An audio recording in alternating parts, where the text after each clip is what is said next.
And I don't have work tomorrow. So it's fantastic. Wait, okay. I gotta turn. I'm trying my mic being like further away from me. So it's like not in the way of my face. Oh, but now it's kind of near my keyboard, which I don't like. Okay, let's go back to up a little bit. Is it still loud enough? Well, I guess I can turn it up a little bit. Very slightly. So it's not like as much in my face. But I gotta make sure it's high enough that it's not like interfering with my keyboard. When I cast it on like the Valkyrie Cup last weekend, I kept it kind of farther away so I could keep this open, and because there was an observer person, so I didn't need to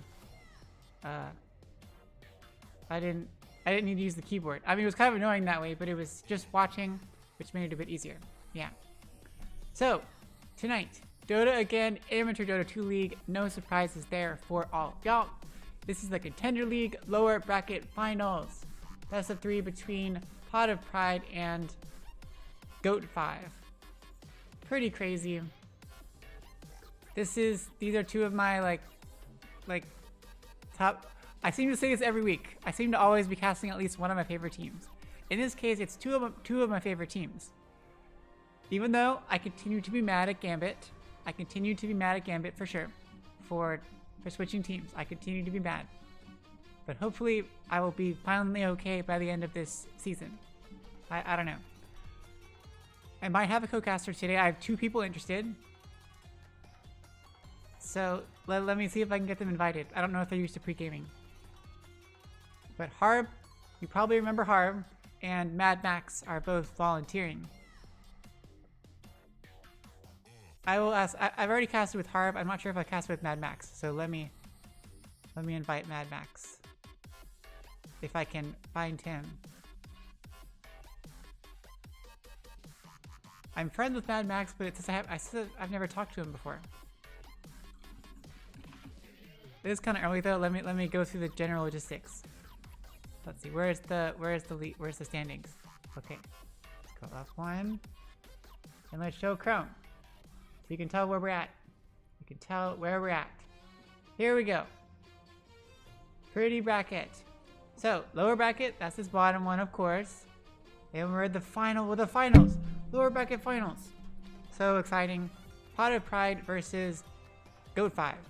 So Pot of Pride, they've been in the lower bracket since they lost to Pot of Envy in a heartbreaker 2-1 in the very, very, very first round. So they've had to win every single time since then. As you can see, they started off, they went 2-0, 2-0, 2-0, and then lost the Pot of Wrath took a game off of them, but they were able to triumph. And then G.O.A.T.5 they lost their first series, the first game actually, last round to PSGS. So now it's both two teams, they both started in the upper bracket. Pot of Pride was seeded number 1, tied with PSGS, and G.O.A.T.5.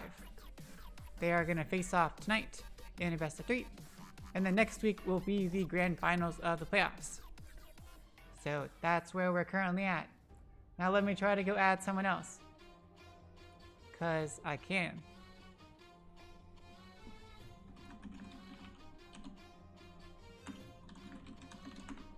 See if Mad Max is available. I don't think I've casted with him before. I'm guessing I haven't. Mad Max.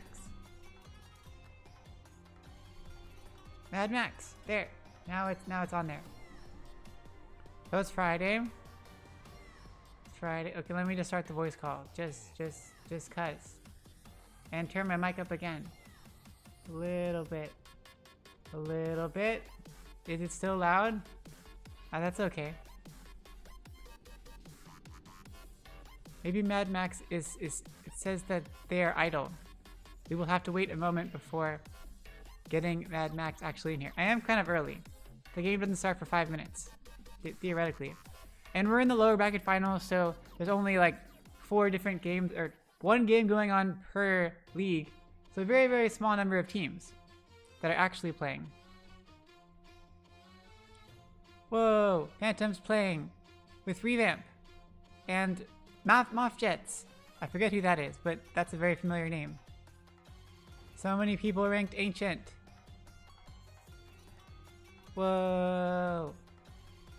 and then a legend, and then like an Archon, or I think that's Archon. Yeah, we'll see.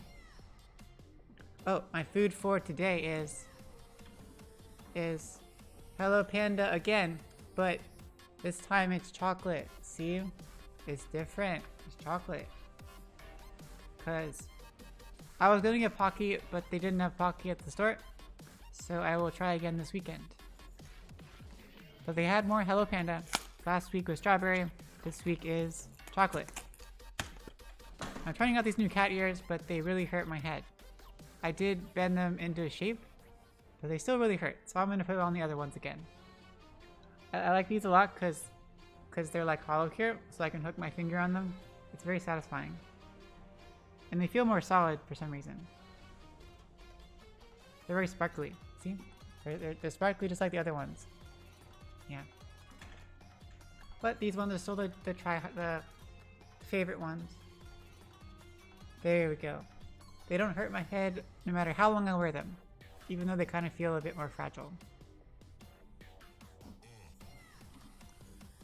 Mad Max. Okay, now Mad Max is no longer idle. We'll be there in 2 minutes. I feel bad for Harb. Maybe we could bring in Harb for like the subsequent game or something. I don't like having more than 2 people in the casting. It gets a little bit full, I think, in my opinion. But yeah, two of my favorite teams because G.O.A.T.5 has Fred, of course, who I know and love for various and sundry reasons, and I've casted them a lot and I like them a lot, so they are really, really fun. Doobie Polar Bear and Weave and Talos and Juicy Panda, lots of fun stuff going on. And Pot of Pride I like because of Gambit and because of Jamie, but also Goat Team and also Insane Chaos. Hamburglar I'm not too familiar with, but it should be fun no matter what. Wait, they didn't reschedule their time, did they? No, they didn't. Okay. Why did it say the following changes were made? Oh, because it was gonna be... I don't know. They moved it to like Sunday or something? I don't know. Oh, yeah.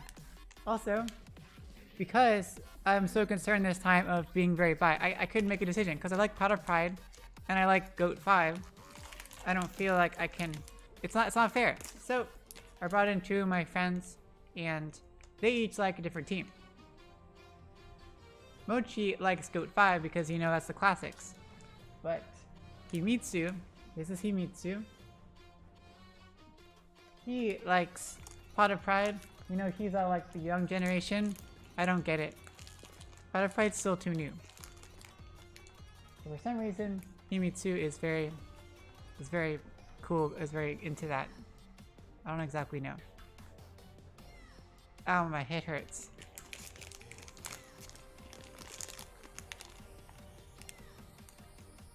Okay, chocolate should taste like the same, right? It should be pretty good. Hi, Chonsa. I mean, Chonstar. Whatever. You get the idea. Well, I'm just gonna start a voice call with Mad Max, and he will join when he gets here. Potentially. Well, never mind. I won't. I will respect his boundaries.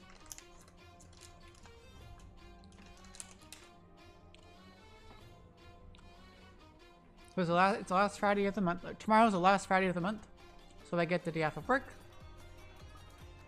But you know me, I like to brew in those days. So I'm going to the DMV tomorrow morning. I scheduled an appointment at the DMV, 8:15. Finally going to get a copy of my replacement car title.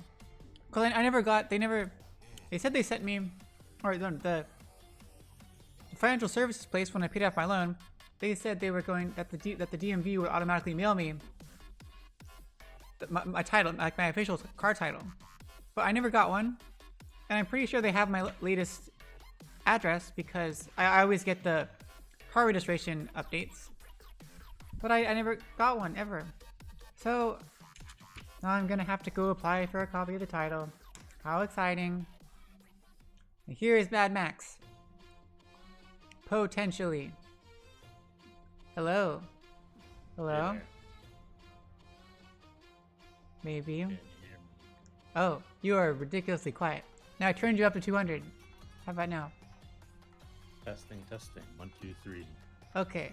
I mean, you're still relatively really quiet, but I can't turn you up anymore, so I'm not sure how to balance that out. We shall see. Let's see, I can turn myself down and then just turn everything down and then around you. Let's see if I can do. If I turn the speakers up a bit. Do you want to talk some more? Yeah. Okay, there we go. Now you're about the same level as me. I'll have to turn Dota down, because then Dota will overwhelm us. I've been getting very quiet recently for some reason. Who knows? Thanks for joining. I don't think we've ever casted together. Right? Or have we? I never messaged you on Discord, so I'm assuming we've never casted together. It's probably a good guess. I can't say for sure because my memory's pretty terrible too. Mine is also terrible. But you like do everything, right? Are you like... Do you do a lot of stuff in the thing? I don't know what your role is in 82L. Do you play or cast or admin or what do you... I don't remember. Oh, this season I've done none of those, so... Ah. You get to join in for the end. Yeah. Gotta get ready for the next season. Gotta get fired up. Yeah, I like the new logos. I like the new vibe. It's very, what is it, retro or like disco-y or something? I don't know what to call it. It looks kind of cool. It looks cartoony, yeah. Definitely different than the past ones that I've seen. I started at season 28 or something. I hope whoever it is makes another trailer. I always love the animations. They've been so good lately. They keep getting better and better. Whoever does that. The trailers are kind of just a community effort. There's no... I can't really put a single name to it. There's quite a few people that do them. That's cool. There have been, I think, G.O.A.T.5 from WSS likes to make a couple. Mad Cookie from Hunt has been making a few as well recently. Was the league actually in danger of dying? Was that a joke? I couldn't tell if it was a joke. It really scared me. I think the league is doing better than it ever has, so probably a joke.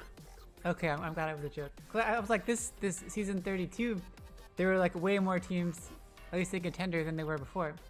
So I thought it was going okay. Lots of new faces. That's good. That's good. I gotta figure out what I'm gonna do next season, because Pot of Envy, they split up and stuff. So some of them went down and some of them went up. I gotta figure out if I'm gonna stay here and follow someone else or just cast random games. I have no idea. Lots of choices. Interesting. I didn't hear that about Pot of Envy. Suppose it makes sense. They're pretty much like as far spread in MMR as you reasonably could have. Yeah, I had no idea it had gotten that so far apart. I didn't know they were that. Yeah, that was surprising. Because some of them were, yeah, just some of, I think Biggie and Snow went down to Archon. I didn't think Snow was that far down. But Phantom's Ancient 2 now. It's pretty cool. That's like where I'm at. Wasn't he always Ancient 2? Or was he like Ancient 1? Who was? Phantom. Right now he's Ancient 2. Well, I mean, Yeah, I was saying I feel like he was pretty holding steady at Ancient 2. oh, okay. Like since last season actually. Wow. He's getting up there. Maybe I'll follow up there. Maybe I'll go up to Intermediate League. I've never casted them. But I really like Team Illegal. I kind of want to follow them. They're really awesome. Illegal's pretty cool. Intermediate's fun, but Contender's where all the cool kids are at. It does seem funner. But I assume Divine is like higher quality Dota, I would guess. It is divine. Your guess is as good as mine. It's just the nature of the player base. The most active part is in Contender or Archon. The That's higher good. up you go, People are good sports, and not they're more just silent. freaking out about everything. Yeah, I suppose there's a benefit to that. Contender League lower bracket finals.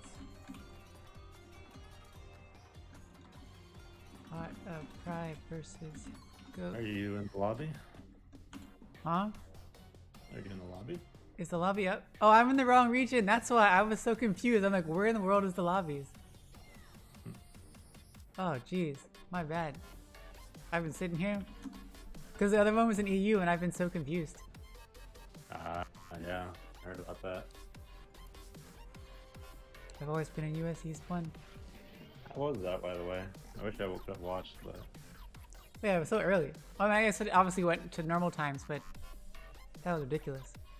But Jamie was was playing, right? Like the Jamie from Pot of Pride, like this Jamie. He was playing for legal. Oh, that was cool. I'm glad he did that. I was so bummed I didn't get to cast them. I know there were only like 3 chances it would have happened, but... Was he standing in for Small Nut? Because Small Nut probably wasn't eligible. It was like 4K and under, and Small Nut was like Ancient 4 or something, right? I'm not sure. Yeah, you couldn't be over 4K in that one, right? I think it was a 4K and under, but I didn't really pay too much attention to it. Yeah, I know I couldn't do it. She had asked me if I could, or Grace Jam had asked. That would have been kind of cool, but I rather wanted to cast. So it's just whatever. Oh, everyone's here already. Oh yeah, we've been live the whole time, by the way. If I didn't say that at the beginning. I figured. That's why I kindly refrained from flaming Insane Chaos. Wait, what about Insane Chaos? Nothing. It was. I said that's why I refrained from flaming Insane Chaos. My longtime former teammate. Ugh. Well, I have no idea what you're saying, but... Really? Yeah, you seem to keep getting quieter as time goes on. But, we'll see how it goes. Is there no way to boost the voice in Discord? I boosted it all the way, like, you're at 200% now. But that it only lets you go up 200%. I'm not sure on your mics, on your side, but I know on my side I can do that. And I don't have like fancy audio mixing, so I can't like turn it up on OBS either, or like scale you even more. I never set that up.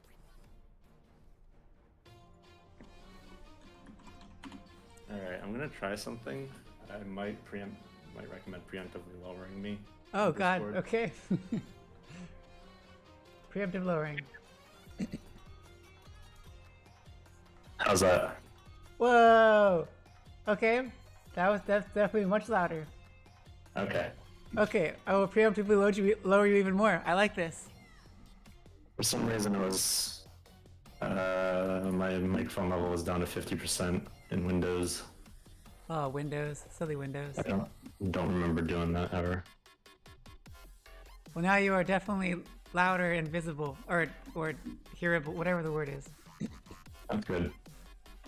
Cool. I'm bothering me, but look, game starting just in time. Perfect.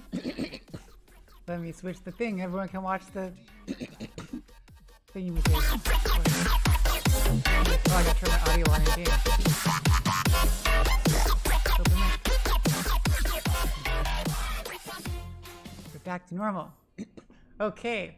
Well, hello everyone. Welcome to the Amateur Dota 2 Contender League Season 32 Lower Bracket Finals. We have a best of 3 tonight between the last 2 remaining teams in the lower bracket, G.O.A.T.5 and Pot of Pride, who started their journey a long time ago in the upper bracket with very high seeds, so this is going to be a great series. I'm joined tonight Well, I'm Alleviate, obviously, but like joined by Mad Max. Want to say hi? Hey everyone. Hey, it's Mad Max. So exciting. So those are two of my favorite teams. Because of Fred and Gambit. Because Fred is awesome. And Gambit, I'm very mad at. But he's still really awesome too. And G.O.A.T.5. And Insane Chaos. And Jamie. And Long Shlong Madong. But I don't really know Long Shlong Madong. It's just a great name. I remember it from last time. So no, there's no stand-ins, right?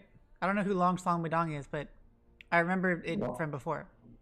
Long Shlong Dong it's part of their roster. He's their low-ranked player. Their position 5.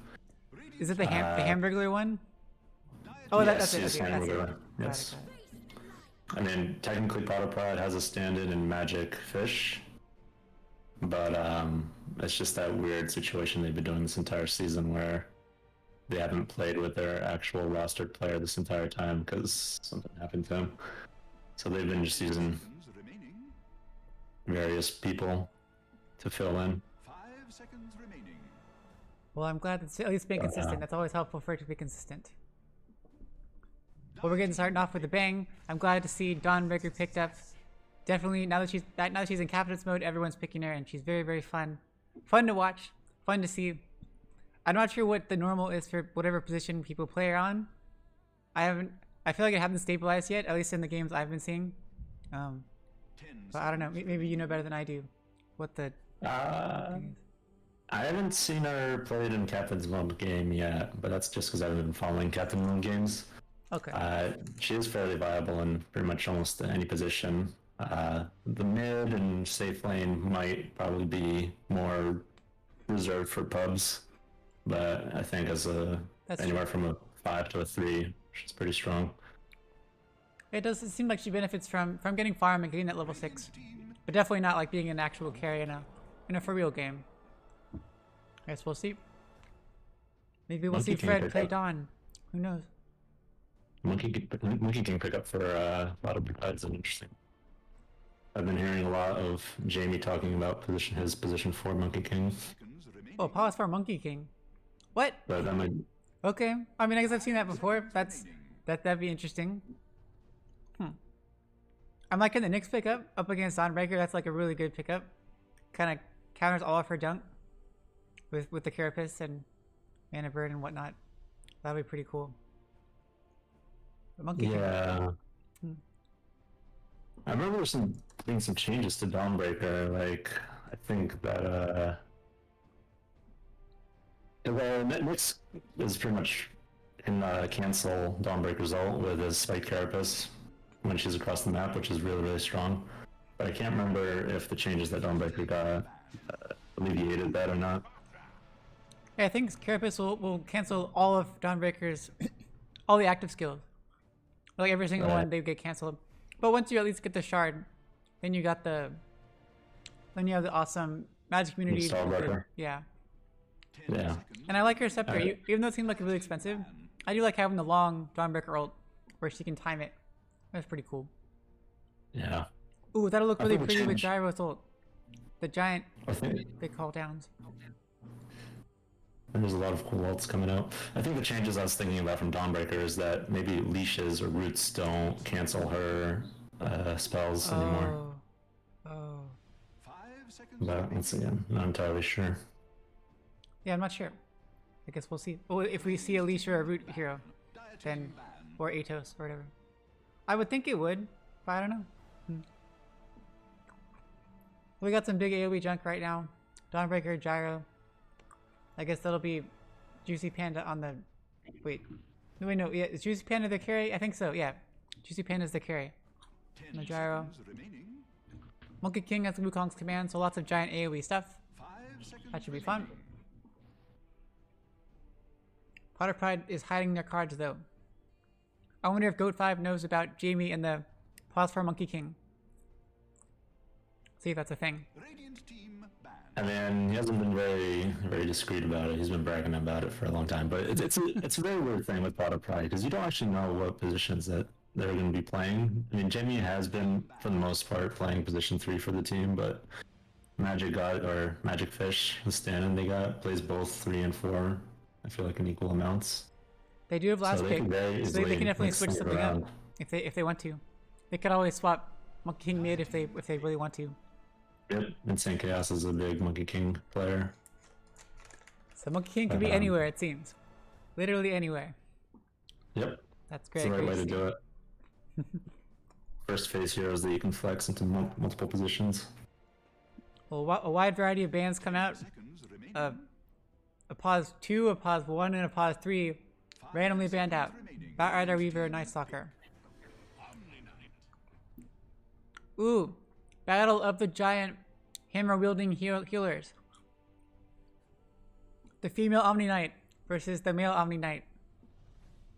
But they're a lot more different now. It felt too similar at the beginning, but now they're clearly very, very different. Remaining. Even though they seem kind of similar. 5 seconds remaining. And her They're hammer kinda is kind of like, I mean, it's still definitely a hammer, but it's like skinnier, kind of. It's like halfway between a hammer and an axe, in my opinion. Even though it's definitely a hammer. Cool. So I got a healer now. So it's 2 supports. I would assume it's not going to be like a pause 3 Omni Knight or something. So Monkey King is probably going to be a core, as opposed to a 4. It appears. Yeah, I would think so too. I think a core Omni Knight is more of a pub thing, not like a Team pick. actual thing. Ooh. Shadow Demon. Okay. So the bans are starting to make a little more sense to me now, because if Pot of Pride were looking for that Omni Knight at the beginning of this banning phase, it makes sense that they would ban out the Oracle, which is a source of a Dispel, 5 seconds. because one of the recent changes to Omni Knight was his Heavenly Grace is also now dispellable. Ooh, that's big. Okay. So yeah, Dispels are really strong against them, but G.O.A.T.5 instantly go for Shadow Demon, and showing that they still have a form of Dispel. Very potent. Wait, what? Oh, okay, yeah, that's part. No dab. But yo, I was still mad that like they didn't like before whatever however many patches ago. Was a break before getting Scepter, or was it never always? I feel like it was a break a long time ago. Was it never a break? Right. Like I said earlier, my memory is not that good.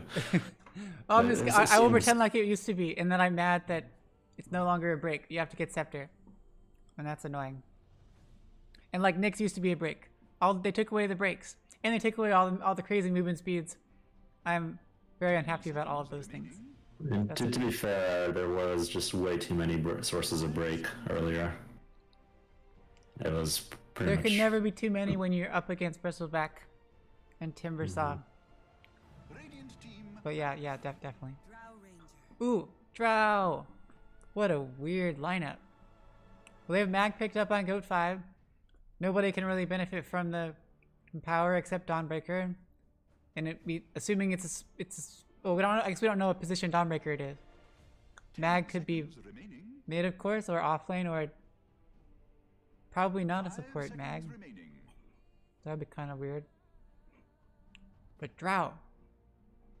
I like Drow. Doesn't really make any sense, but I like Drow in general. So Monkey King's not going to be a 1. So mid or off. I tend to favor mid. The Magnus, actually, that makes a little more sense as well. I think Pot of Pride banned the Venge in the second phase to kind of secure the Monkey King pick so that he can't get swapped out of his ring as easily. Good call. But the Magnus, I think, gives G.O.A.T.5 the option to skewer him out. And definitely a good call for like a mid Mag versus Monkey King. I think that Mag is pretty good up against 10 that. seconds remaining. I mean, I think if it is a mid Monkey King, which I think there's a pretty good chance of it being a no. I mean, Monkey King obviously thrives on playing against melee heroes, but Yeah, definitely. Magnus is just one of those heroes that honestly doesn't really even need to lane all that much. Just shoves up his wave, takes a camp, Yep. rinse and repeat. It was a good choice to ban the Batrider. That would have been really annoying at mid to deal with. Absolutely. I mean, especially in St. Chaos Batrider, it's Radiant team ban. ridiculous. They're banning out all the giant team fight ults. No Mars Arena. They already have Dawnbreaker ult and Gyro ult. And they don't want Arena with Wukong's command. That would just be awful. That would not be cool. Not at all. And then no Chronosphere. 10 No seconds Void. remaining. Yeah, I guess that would be another combination. It's always fun though to see Dawnbreaker caught in the Chronosphere. When she like if she comes back down into it, it always looks really silly. Anything that gets thrown up into the Chronosphere is always fun. Oh yeah. Like Tiny tossing into Chrono. That's the best. Sometimes you get the weird interactions. And like Arena has those weird interactions sometimes, like with the Z-axis. I always get confused. Seconds remaining. So like it depends on the character model and like where their attack animation comes from. I find it really cool. It doesn't seem to matter that much. But it's like heroes with the high like carry like staffs. They can like hit over the top of Arena. Which is weird. Wait, what? Really? Yeah, you should try it out. Like put like Skywrath Mage where it doesn't really matter. Or like OD. And if you walk right up against the side of the arena, you can attack into the arena. Wow. It's so weird. I saw it on like a clip. It's been like a few months, but they might have changed it. I thought it was kind of nifty. Centaur. 10 seconds remaining. Okay. I'm thinking that it's going to also be an offlaner here for Pot of Pride, though. Yeah, and you wouldn't want to. Perhaps Yeah, it's Monkey fairly King's got to be obvious. mid because you wouldn't want to. Well, they could change it up. You never know. But Dawnbreaker's support, and if it's Shadow Demon with Gyro, theoretically, I mean, they don't have to. Is Dawnbreaker better with Gyro in the safe lane? Who's a better support? Because they'll be up against Omni and someone. Omni can purge off the rocket. Wait, can you? You can dispel the rocket after it hits the Holy Missile? I think so. But yeah, it's most likely going to be Omni 5 and looks like a Dark Seer 3. Monkey King It's mid. a very interesting Okay. pair of drafts.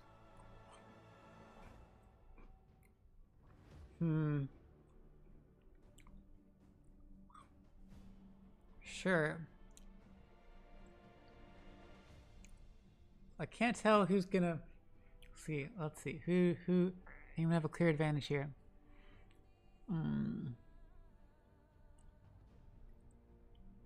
G.O.A.T.5 seems to have better team fight-ish. Kind of. They got odd lineups. I can't find it some like a obvious synergy. Yeah, it's tough. I like both of them, but I think I would have to lean towards the G.O.A.T.5. I really like the Centaur pickup because Pot of Pride has a lot of stuff they want to lay down onto the ground for their team fights, like Monkey King Arena or not Monkey King Arena, Wukong's Command and all of Dark Seer stuff. That'll be very And- helpful. Yeah, after a And vacuum, after a Stampede while, allows you to run through it all. just dodge those fights. It also allows you to initiate really good fights because it lets you get your team onto the Drow Ranger, which is going to be really crucial.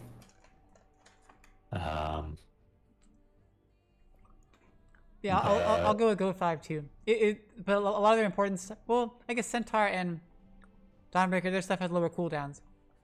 But it could become a problem later on because Drow is a great carry, and Monkey King they can scale pretty well. Yeah. Whoa, Fred, what a majestic Centaur! So naturey, so Gaia. I don't even know what words to use to describe it. So many cool skins. Everyone's glowing. I love it. I always like to look at everyone's cosmetics.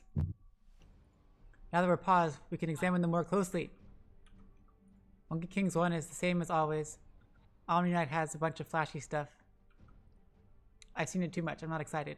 Drow, I'm not impressed, Gambit. You're not wearing the Drow cat ears, which means you're not wearing the best Drow cosmetics. You gotta have the cat ears. That is the best one.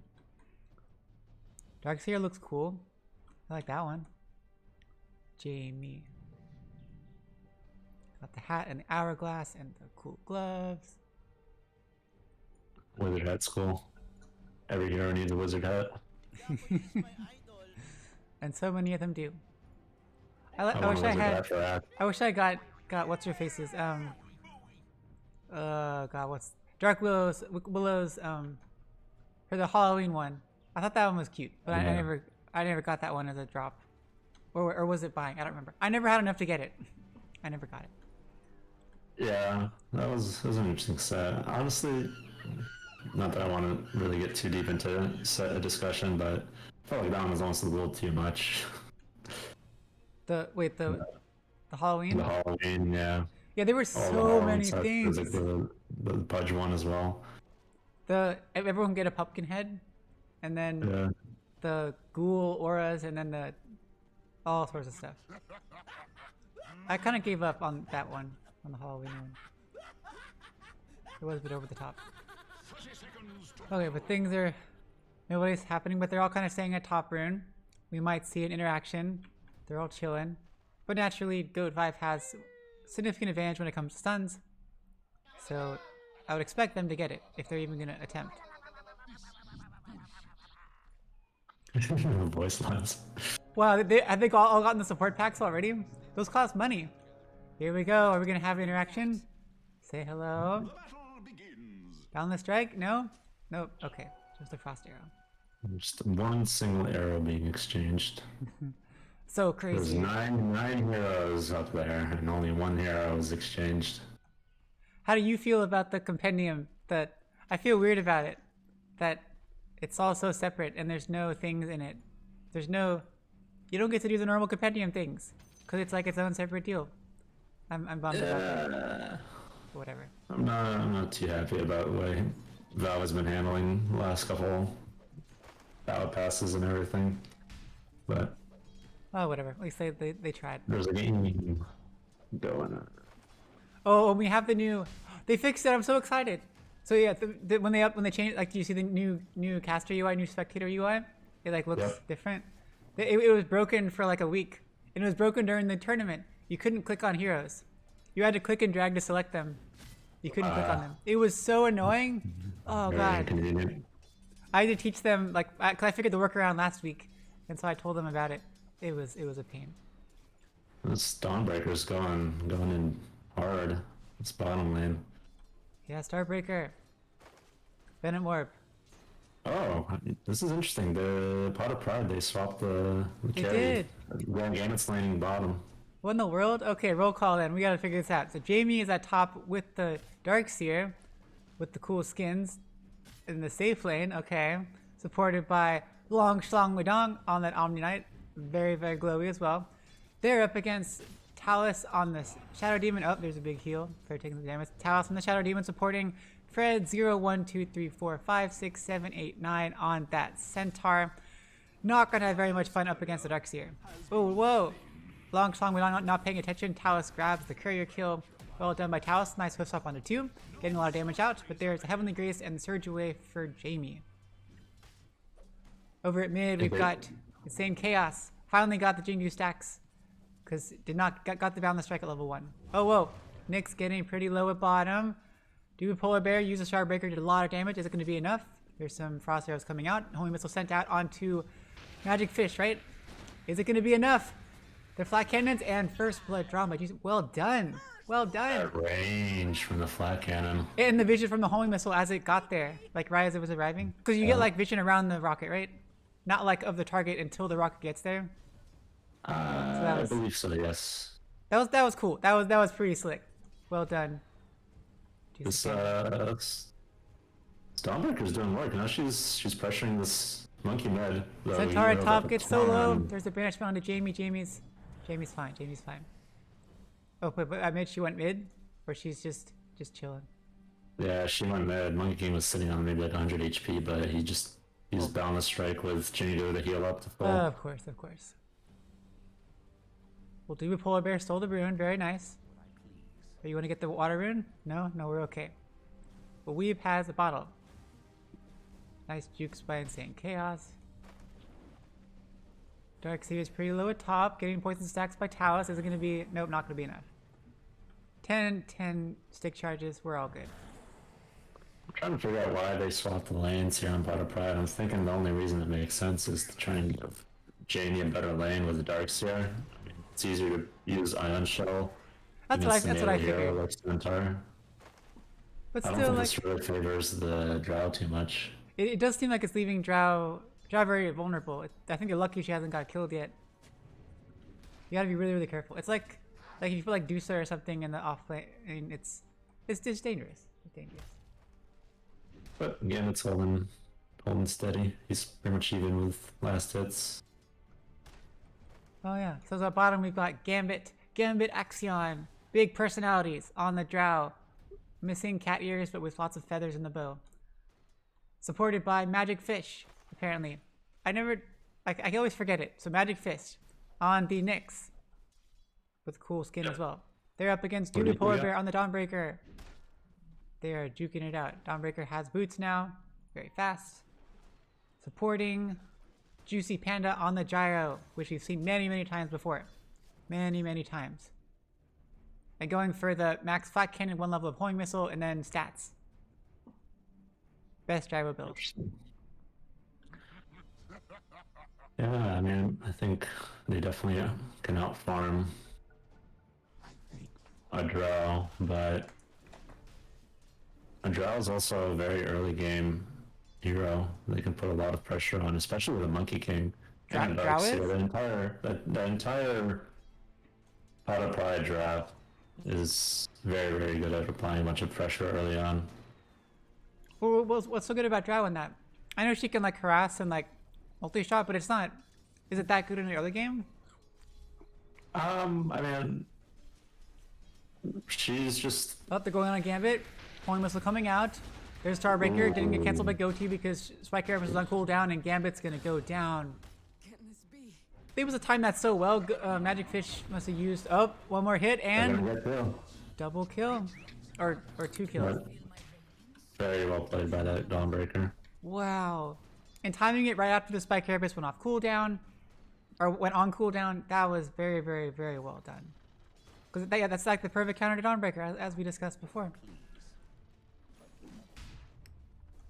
So last hits, we got level 6 on Mag now, and level 6 on Insane Chaos. Whoa! Insane Chaos is like way far ahead last hit wise. I thought Empower would just weave the amount of we have the strength in lane. Somehow missing a lot of last hits. I mean, it's hard to lane against the Monkey King as a melee. That's true. Because he has a larger attack range than you do. And Oh no, that, if you try to trade with him, he just gets Jamie stacks and he heals up. Oh, that's Yeah, a good trades point. you. Even with the way higher attack damage, yeah, you're gonna take a few hits, you're gonna get the stacks up, and then it's not really worth it. And the better attack slightly faster attack animation. Okay, I feel like it's really fast. I don't remember it being this fast, but whatever. It is as fast as it is. Doobie Polar Bear. Don't let your courier die. Homing missile onto Magic Fish. But there's Spike Carapace's time. It's not used yet, but now it's used. Oh no. Nice stun. Dawnbreaker has Starbreaker. Oh, and it does not quite connect on the third strike. We'll chase Magic Fish for quite some time. They both have boots, but there's Venom Orb. Coming off cooldown, and her W is off cooldown. Oh. She still might be able to get him. Oh, yeah, you're nice work. With the full range Celestial Hammer, able to finish off Magic Fish. Well played. It's Dawnbreaker. Okay, knows what's up. Right. I think we're starting to see both teams' kind of just game strategy here. This skill build on Jaro, he definitely wants to be farming, and he will outfarm the Drow. And honestly, the only thing that Pot of Pride have going for them is the early game aggression, but I don't think it's going to really work out in this game because you have a lot of tools on G.O.A.T.5 to counter that. If you try to group up against G.O.A.T.5, you run the risk of getting RP'd. Yeah, they want you to do that. They want you to do it. Yep. They have so much counter. Dawnbreaker is a great counter initiator. She can completely turn the fight around with the heals and the stun. And Centaur just gives you Nice an stomp amazing tool onto to... Jamie. There's the Surge though. Nice disruption, but Surge is a bit too long. They won't be able to catch up. Well, a little bit, but there's Heavenly Grace. Jamie's way too tanky. Already. Going for the Helm of the Dominator, naturally. Always gotta have one. And then probably straight into Overlord. It is a very strong item, yeah, the Helm of Overlord. So But I good. was saying, And you get the Centaur- aura. I'm so glad that I like the item that they made. Like they had to do something after they got rid of Necromonicon. I know some people seem to be very happy about that. About losing Necro. Over bottom. Nice blocks by Magic Fish. Frost Arrows going out on Juicy Panda. There's Celestial Hammer for the slow, but there's the Spike Caribous coming out. Juicy Panda is still very low, but Magic Fish, oh, it has a stun up in 1 second. Is it going to be enough? Can they get it? It does actually connect, but not quite enough damage. There's the Blue Polar Bear. Poison Sex on the Magic Fish, and down they go. Nice rotation by Talos for the Juicy kill. Panda falling very low. Insane Chaos, though, told him right up there. Juicy Panda's going to walk right by. no. Oh, God. Insane Chaos just walks over, bound the strike. That took a lot longer than I thought. I was able to get the kill onto Juicy Panda. Just chilling. No big deal. It's a very, very important kill for Battle Pride. Yeah, they've been doing so well at bottom. How many kills already on? They had the 2 and the 2. Yeah, 4 kills to the 2 of them. To Polar Bear and to Dubu and whatever. Juicy Panda. Words. Dubu, you're stacking. Yay! Magic Fish, you are being disruptive. I don't know why. Oh, you ruined the stack. Well done. So it's Drow in the late game. Drow or Gyro? Is Drow just... Drow used to always be the late game, but now she's just changed so much. I mean, she's a strong hero, but I think Gyro just is gonna have much more gold in the late game than the Drow. And then there's not much you can do when the other core is 10k gold ahead. Yeah, we'll see how it goes. Definitely Gyro's like 30 last hits ahead. Net worth wise, already 1.5k ahead. Up, dude, Polar Bear is just hiding out. Just chilling. Having a good time. And the gap is only going to increase unless Pot of Pride start managing to pull off more of those moves where they get a kill. It's gonna be tough because they can't kill a Centaur. Fred's just too tanky top. Fred has a Vanguard and a Hood already. Centaur is doing very, very well. I mean, for second there, he was ahead of even the Monkey King in the number 2 spot for net worth. Oh, did you say Panda went crit first? What? Crystallis? Sure, but you know what you're doing. I like it. And then into Scepter. Cool. Well, he's got the highest net worth, so there we go. And it looks like they're gonna give stacks onto Jamie. Lots of stacks, but Jamie's way too tanky. Finished up the helmet. Oh, whoa! Jamie just almost. Oh God! I thought he was so safe, but that was like 1 hit away from dying. Oh no! In the meantime, Talos dies to. I wasn't even paying attention. Out of nowhere. Oh, was Magic Fish was there? Well, Venetta's here, going on to Lock Summon. Here comes the Dawnbringer in. It does actually end the stun. Here we go, 3 heroes up here. There's the Stomp and the Double Edge. Nice 2 heroes stunned by Magic Fish. Celestial Hammer's there though. There is no Spike Carapace for another bit of enough time, but they don't have any way to pursue. Monkey King mid with double damage gets the pick off on Magnus. Takes down a Weeb. And now he's running up there. Rotating top is scary. Be very careful. He doesn't have ult though. But he's still very He didn't even tanky. skill it. Wow, that was a solo kill without ult. My goodness, and that was before the DD. Wow. Better to put those levels into your skills. Okay, so do we need to be does G.O.A.T.5 need to be scared of Insane Chaos at this point? We haven't really had a big team fight on either side. We haven't seen Weeb really be able to rotate or do anything. Is it probably going to be just chill on the mag until until Blink, or I don't know. Went for Group Echo 5 Saber first. strength comes from playing together here, I believe. If they're alone, they're going to get picked off by the Monkey King and all those other heroes. They're back That's at top exactly again, what down the Pride strike. wants. Grip on the towers, pop a Stampede. There's, oh, a little miscommunication there. But there's a Stampede, and the disruption to get away. Magic Fish is here, under the Sentry Ward. Should know at this point, because the creeps are attacking you. Good stuff, nobody dies. Magic Fish, you know they know, right? You saw the cube attack you. Nope, okay. Talos, be careful. You know that he's right there. Okay, Vendetta is still active. The Fred's too tanky.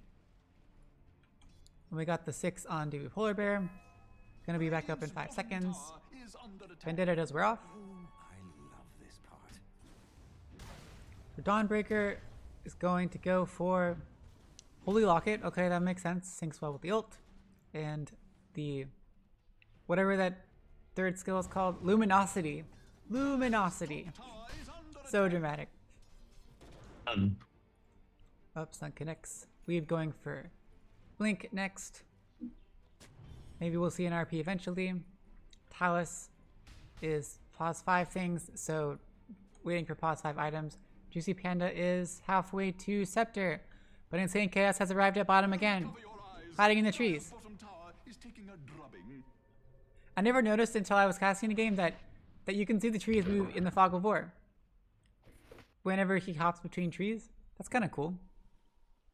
Even if you can't see him, you can see the trees that you can see the trees that when they like shake when he jumps on top of them, you can see them through Fog of War, which is kind of cool. It's really hard to see. And Nyx are spending a lot of time trying to hunt someone down, but it just feels like they're wasting it all. Meanwhile, G.O.A.T.5 are just farming, and all 3 of their cores are ahead in net worth. I mean, it's kind of weird that G.O.A.T.5 is not farming their own jungle, but maybe they're expecting this, and so they're just preemptively not being there. I don't know. Whatever the reason, their movements are ending up turning out to be perfect here. They are just so on top of things. And the top 5 and it works. The Stormbreaker, that's the strength of this hero in Captain's mode. She's all alone by herself, farming this wave, and with her ult, she can join the fight wherever and whenever it happens. Just like Spectre. Yay. Except it's a pause 5. Hey, that used to be a thing, right? You get pause 5 Spectre, you get Meteor Hammer or something. I feel like that was definitely like a thing for some amount of time. I didn't really get it. People do fun stuff. Fred still almost has Blink. 100 from Blink. Weeb is like 200 from Blink. Long Song Wedong, presumably probably going to get a mech, but they're all rotating bottom. Somehow Dubu has just walked somewhere else. Preemptively avoid, but maybe he's going to get in trouble. Insane Chaos spots Dubu out, but then jumps to the wrong tree. Maybe they did not spot them out. Did they spot him out? Everyone's running away. They're not positioned very ideally right now. They're a little too spread. Can Insane Chaos take out Dawnbringer all by himself? Does not seem like it's worth it. Under a tier 1, I don't think so. She's a very tanky hero. Even without he can't interrupt except for the boundless strike, and so if she just ults out of there. I mean, she's sitting under this tower with 1400 HP and 13 armor. And a raindrop. You're 100% gonna have people rotate in before you manage to kill her. We got 3 hero smoke, Centaur, Mag, and Shadow Demon. Are they gonna circle around or are they gonna go for Drow? They're going for Drow.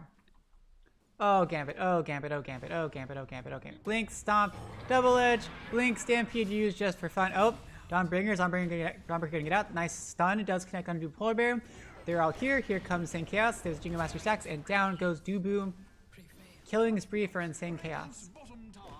Yeah, I mean, they just traded their position 1 for position 5. Totally worth it. I did not what's the Stampede to try to... Oh, whoa, Blink RP hits onto 2 heroes. Dawnbreaker roll coming out. The popping of the Heavenly, whatever it's called. Wukong's command does go out, but then immediately goes away. Insane Chaos is caught out behind the tree, away from his teammates, and down goes Insane Chaos. 3 times streak ended. Down goes Long Samadang as well, and they are pursuing Magic Fish. who does have Spike Carapace in 5 seconds, but we're gonna have a blink, a stomp, a double edge. 1 second, and it's not quite in time enough. Down goes Magic Fish to Fred. And meanwhile, the Darkseer is just farming top. That was a disaster on that part of the Pride, but there was one really cool thing there, which is the Dawnbreaker brought back to try and all in on top of the RP, which was actually a really strong combo because that extends like was it a 3-second stun into a. I have to look all these values up. It was another like 1.5 seconds on top of that, plus all that damage, but it got cancelled with the Spiked Carapace. That's just so annoying. But yeah, it was a good idea. And it gave them the tiny fraction, small amount of healing. So worth it, so worth it. Yep. It was unfortunate that Wukong's command was a little bit... Like, was he pushed out or did he jump out? He dropped the Wukong's command and then it was gone like a second later and I didn't quite see... Oh, they smoked 4 hero smoke, 5 hero smoke. Juicy Panda might get in a lot of trouble. Here comes the Primal Spring forward. Juicy Panda is slowed, no BKB but does have Scepter. Oh, whoa! Stampede takes him out. There's the skewer backward for Magic Fish. Nice vacuum of 3 heroes into the wall. So much trouble. Nice silence onto all 3 heroes. Blink over Fred takes down Magic Fish before he goes down. Talus goes down. They're all slowed so much. They did take out Juicy Panda. That's a big deal. Weeb is getting chased as well. Double edge. Nice stomp by Fred. Save them out. Courier does go down. Nice heal onto Long Stomp. But Fred's getting slowed by both Boundless Strike and by the multi-shot and the Frost Arrows. So much damage. Fred eventually goes down. 3-time streak ended. And lost his Courier. That's unfortunate. Well done by Pot of Pride. Getting the initiation onto it. Wow. Nice vacuum by Jamie for sure as they were stampeding away, pulling them into that wall. And then they were just slowed to death. Nice 3 hero silence by Gambit. I think it went wrong when the Magnus skewered the Nyx in. I think their sole focus should have been disengaging that fight because they didn't have their spells up. They just used them in the previous one, which is why it did seem to make it in for the fight. They did all group around the Nyx, and then that's what led them to all get vacuumed and silenced and just wrecked. Yep, Magnus baited them with the skewer. Such a bait, such a team bait. I like it. We do have the blinks now at least, and we have RP back up, Stampede back up again. A cooldown. Okay, 100 seconds. That's a long time. Like a strong spell. Oh, and Insane Chaos almost gets stomped, but is just bouncing around like crazy. Does he have some... How is it so quick? He just like jumped in and then jumped out instantly. That's a short cooldown. Avoiding the Shadow Poison stacks. Talos is like, I don't care. There, now I see you. Now I see you. Boundless Strike comes out. Debates, cancels out the Wukong command. Here comes Dawnbreaker out. There's a silence coming out. They're both silenced. They can't do anything. Here is Insane Chaos. Drops the Wukong's finally underneath tier 1 tower. They all run out of there with the Stampede. Very, very nice. Long is here. There's a Holy Mist coming out onto Magic Fish. That's a stun. Here comes the Guardian Angel onto everyone. Nice vacuum wall into 3 heroes. Very, very nice. Boundless Strike hits on 3 heroes. And the silence as well. Oh my gosh, they're getting absolutely wrecked. It's a sun. There's the heal by the Omni Knight there. Just getting absolutely wrecked before it goes down. Juicy Panda goes down. Weeb goes down. And down goes Fred. Just hero after hero. Talus is running away. But here comes Insane Chaos. Primal Spring forward. 5 seconds until the disruption cooldown, and down goes Talus. That's a full team wipe. 5-0 in favor of Pot of Pride. Jamie MVP there. My goodness. Vacuum into a Centaur stop from the dominated Centaur creep.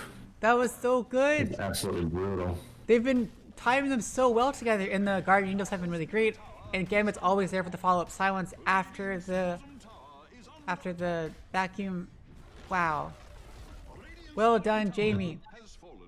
We are suitably impressed. Suitably impressed. And getting another Centaur. Centaur number 2. With Blink. I'm looking at the new graphs. It's strange because I don't see any actual marking for. There's no numbers on the graph. For the height. That is a good point. Where's the y-axis? What's the deal with that? They're still working through some things, it seems like. You have to use relative math, apparently. There's like a 4K network swing there, and that puts Pride into the lead. I don't know exactly the things that they need to be doing, those big fights. I know I don't think G.O.A.T.5 are respecting their game plan here. They keep trying to take these fights because they think they're strong, but really they just need to be dodging them. It has been really surprising. I felt like G.O.A.T.5 didn't really have many stuns. They didn't have enough control, but they've had just enough at just the right time. Oh, blink, hoof stomp, but nice jump out just in time by Insane Chaos, who also has a BKB. That's pretty huge too. BKB. The only way Pride catches up or pulls ahead here is through fights. You just gotta not give them those fights. And they have to be the ones to initiate. It seems like, since they keep failing when they get, even though they have all the counter initiations, they seem to keep failing every time they get initiated upon.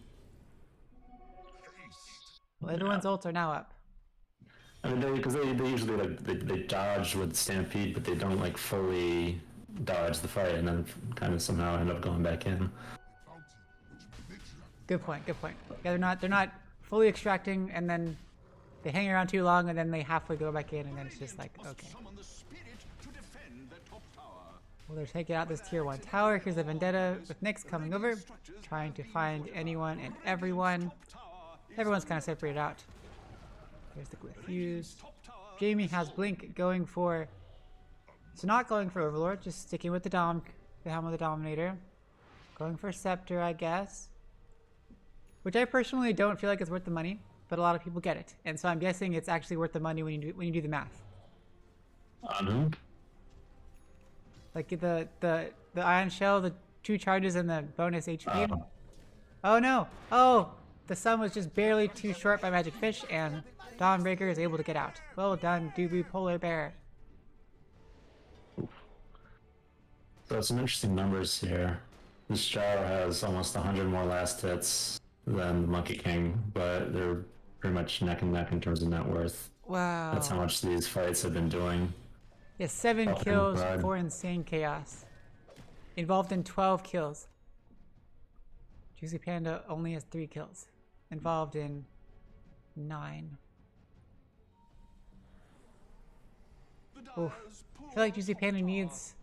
Well, this BKB wouldn't help that much. I feel like it would have helped a lot, but technically it might not help that much. I suppose going for Satanic is good, because you'll survive a bit longer and then just regen back up, and that'll be okay. Hopefully it is. Yeah, I think if you don't get, like... if they don't pull a perfect execution of Vacuum, Wall, Stomp, Silence, and all that stuff off, you have a pretty good chance at surviving these fights. True. BKB obviously will help you dodge that, hopefully, but... We got BKB on the mag now, though. BKB on the mag, and BKB on Drow, and Monkey King. So that'll help Drow hopefully be able to be in more fights without worry. But I think she's still far from... Oh, 5 hero smoke, 4 hero smoke. I think Drow's still far from being huge. Sorry. Go ahead, sorry. The other cool thing about Satanic on Gyro is when he has the eggs, he can pop it, and even if he's stunned, he's going to heal off of the side gunner. Yes. So and I've seen so many times where that's happened, where like you just pop it and like you're still stunned, but then the side gunner ends up like saving your life, and then you just don't die. Down goes Talus, gets caught out by Insane Chaos and the Dom Creep. Poor little Centaur. Magic Fish almost has Scepter. Ooh, we can look at the new item thing, where you can see everyone at once. Roche. Whoa, they're going for Roche. Okay. I think they're gonna get it. Good choice. We don't have the... It's coming out. The shard on Drought, which does the cool thing. Hypothermia. Okay, Roche, you're just getting wrecked. It's a very good shard against these tanky heroes. For sure. And it's also very good against the Satanic. Yeah, because it gives... Let's see, it... What does it do? It reduces regen by 10. Does that include lifesteal? I always get confused. Yes. Ah. And it's 10% per stack. Oof. So 70%. With up to 70, yeah. 70%. And multi-shot applies the thing too, so...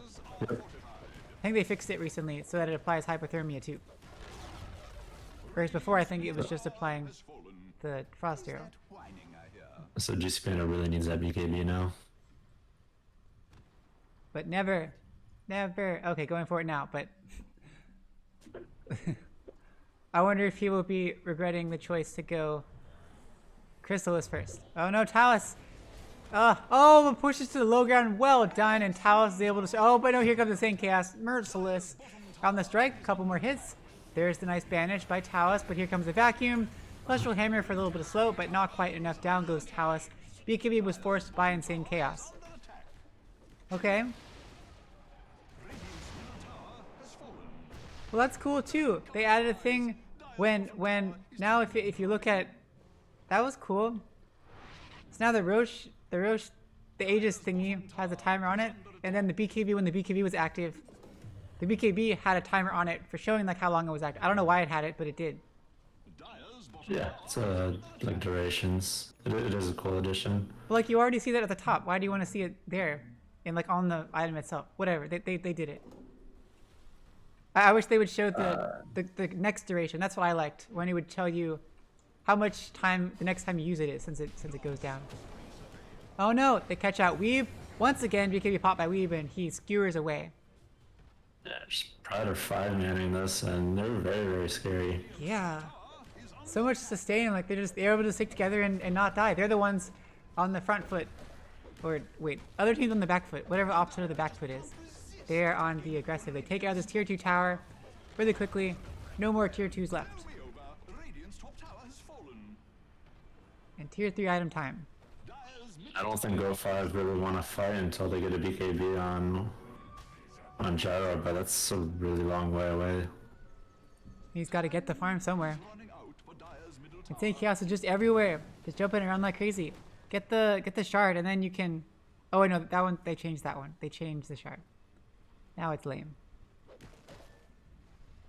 Well, I mean it's cool now. Oh, Stampede has popped, but they're catching out. There's a nice blink RP hits onto 2 heroes, but there's the wall. Oh, nice disruption though before the vacuum cannot skewer out. There comes the whatever Guardian Angel coming out, but not before Mighty Fish dies. They're all slow. They're all in the Wukong's command. They're all going like crazy. Church away, but down goes Jamie. Down goes Weeb as well, who's stuck in there. Fred is also stuck in there and goes down to finally once again to the Monkey King. Juicy Panda's also stuck. Juicy Panda goes down.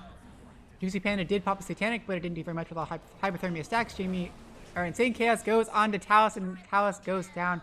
Triple kill for Insane Chaos. 4 for 2. Ugh. I don't know what they could have. They got caught out. Okay. There was a good RP. Great disruption onto Jamie, so Jamie could not do the vacuum. That was very, very good. But they were all on the Wukong's command for the entire time. And the wall. And slowed for so long from multi-shots and everything. They were, on the wall. They were just trapped in that same spot for the longest time. Oof. The Stampede was like used right at the beginning, so they couldn't use that to kind of relocate the fight into a more favorable location. Down goes the mid-tier 1 tower. Hypothermia explosions. Yeah. Long Celestial Hammer. Wait, not yet. That's it. That's the level 25, which we're very far from. And they're taking out the mid-racks. Silence goes out, but there's the blink. There's a blink, but he was silenced. Poor Fred. Was not expecting it. There's a stomp, but doesn't connect on anyone. And Fred gets force tapped in many directions. A little bit more. Wukong's command goes down. BKB popped by Insane Chaos. One more hit. Fred pops Stampede. Does not actually go down, but there's a force tap by Gambit. It's going to be enough, and one more hit takes down Fred. Gambit loses his first life and is surrounded by 4 heroes. Rambo strike perfectly timed. Oh my goodness, there's the TP out, but there's a skewer to stop. Nice vacuum wall of 4 heroes into the wall. So amazing. Celestial Hammer goes out. So in Gambit, Homing Missiles out also there as well. There's the Heavenly Grace. There's the nice stun onto Duper Polar Bear. Is it going to be enough? They're able to get away. The stun actually connects onto Gambit, but Gambit gets force tapped away and is surrounded by the entire team. Well done. The great escape. Great boundless strike by Insane Chaos. Well timed. And then well timed by like everyone. Huge vacuum. Jamie is just awesome at this. Whew. Vacuum wall after vacuum wall. Why is this creep not tankier? Wait, so the Helm of the Dom gives him... Oh. Oh yeah, it's not the Overlord. So it only gives them 1,000 health. And then so then the Dom creep plus the Iron Shell is only 1350. Got it. Oh, Scotty on the Monkey King. That just ruins Satanic too, because that lowers lifesteal by 40%. Yeah, that's pretty brutal. And does the Scotty apply to all of the Wukong's command soldiers? I am not sure, but I think so. So I know Echo Saber does, but I feel like if Scotty does, that's just so OP. Then you're permanently slowed. That means you got to skewer out or stampede. Yeah, so you got to have stampede then, for either the wall or Wukong's command. So you hope they do it at the same time, I guess, because it goes through They usually BKB. do. Yeah. Oof. We got the Force Staff on Shadow Demon at least. Going for Silver Edge on Weeb for some reason. That's cool. Juicy Panda going for BKB still. Still a bit a ways from that. About 1k from that. Centaur Fred's going for finishing up the Crimson Guard. Has the finished Lotus, which is good. Probably drop the silence. Very helpful. That's about it. Nothing else is really targeted besides the mana, whatever it's called, mana burn. Everything else is not single target. Dawnbreaker, Holy Locket, going for Force Staff as well. Dark Seer. Oh. Wait, is Jamie going for what? Is there something on your courier? Where is your courier, Jamie? Is this your courier? Oh, Shiva, okay. Shiva is on Jamie. It's already finished. I was thinking it was maybe like an arcane blink, and I was very confused. What did you expect? Because would that make vacuum be ultra fast, or does it only affect the cast point, not the cast animation? I don't know. It's the same thing, no? Well, yeah, it's the same thing, isn't it? I don't know. I'm trying to think. Let's see. So the vacuum is an animation, but like its activation point is like there's like the cast point, like when things are happening. Soundless by Carapace coming out. Down the strike gets canceled. Nice blink RP on 3 heroes, followed up by Starbreaker and the call down and the Dawnbreaker. But it does take out Magic Fish and Long Samadong. Wukong's Span goes out, pops the BKB. Stampede though, they run out, they ignore the wall. Nice Celestial Hammer by Jubu, getting out of the way of Insane Chaos, who's following onto Weeb, who popped the Shadow Blade right under a Sentry Ward, and here they go. Chomp gets juked out by Insane Chaos. There's a silence, and poor Fred is getting slowed into oblivion by the Scotty and the Frost Arrows and the multi-shot. Poor Fred gets absolutely wrecked.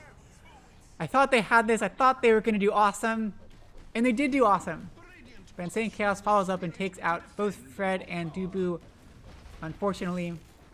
And they're going to work on this top lane. They finish off the tower. Going to work on the racks. They should be able to without much of a problem. Blink, vacuum, and skewer out by Weeb. Insane Chaos is very tanky. 3600 HP with the Ion Shell. Oh no, poor Talos goes down to just like multi-shot. Oh jeez, gets the ult thing, whatever, Demonic Purge onto Insane Chaos, but it's kind of pointless. And 5 stacks. I have an interesting strategy going here where they're trying to take all of the ranged racks, but not the melee racks. Yes, you want to you want to leave them time, make them feel like they have hope. Give them the regenerating racks. That was a very good. That was a very good beginning of a fight there for goats, but they actually got out of there. But then, as you saw, by their high ground, they for some reason kind of just stuck around. Oh, down the strike onto 2, Primal String forward onto Weeb and Juicy Panda to skewer back. Nice stop, pops the BKB and drops the Wukong's command. Now they're all trapped in there. Do they have Stampede? Stampede, he's dead. He's dead. Satanic gets popped, but he's doing nothing because of all this, the Frost Arrows and the Scotties. Down goes Juicy Panda. Gambit is unstoppable. All because Centaur was dead and couldn't pop. Stampede would have saved him.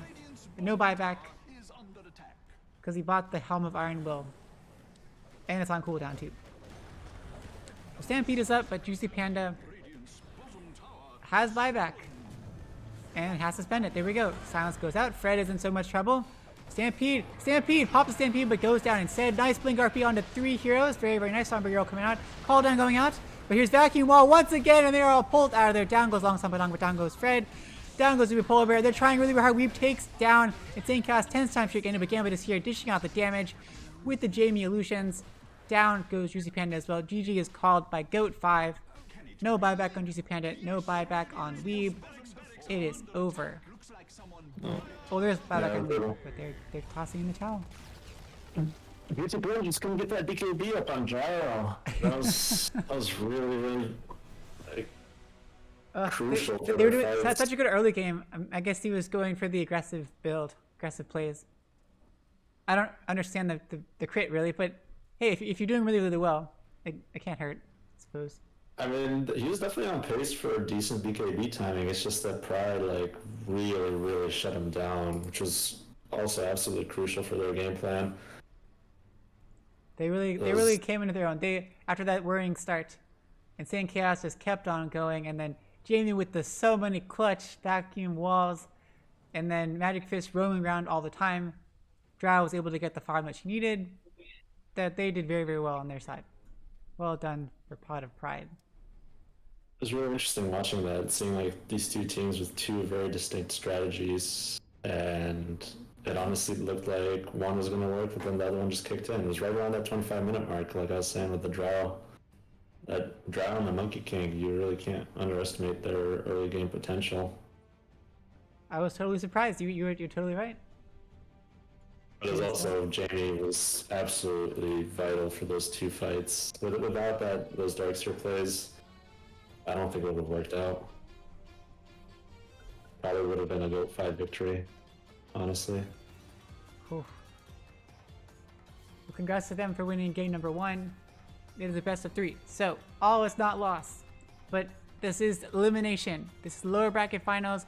It is elimination. So if G.O.A.T.5 loses this next game, they will finish off in 3rd place overall in the season. But if they can win a game, then we'll have another game to decide who gets to make it to the grand finals and who gets the prize. Because the top 2 teams get a prize, right? I think top 2 teams get something. Winner takes all. No, I think they did the rules different this season. Is it? Yeah, they got some more stuff. Let me look. I think I influenced that. I wanted second place team to get some. Right. Yeah. So we'll see if either team can do it. But they're in the lobby. Everyone's excited. G.O.A.T.5 claims 2nd pick. We are all here. We are all excited and ready to go.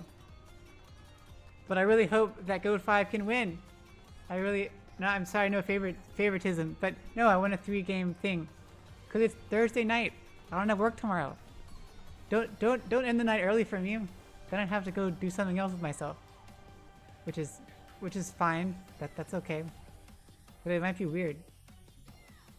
You don't know what I do.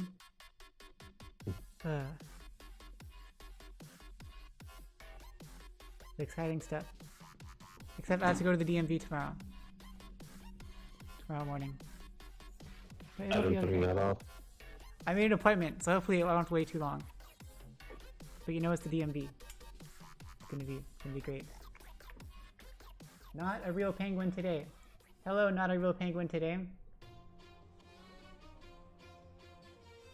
Whoa, Frost, are you a fan of Fred? Frost 1 2 3 4 5 6 7 8 9 2 1. It's so similar to Fred. I like it. G.O.A.T.5 is good. Casters are good.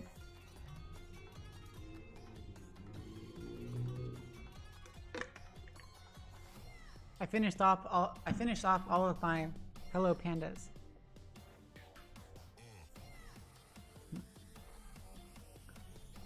There's the coin toss. Not that it matters. Pot of Pride wins. But G.O.A.T.5 already picked 2nd pick, so this is just a formality.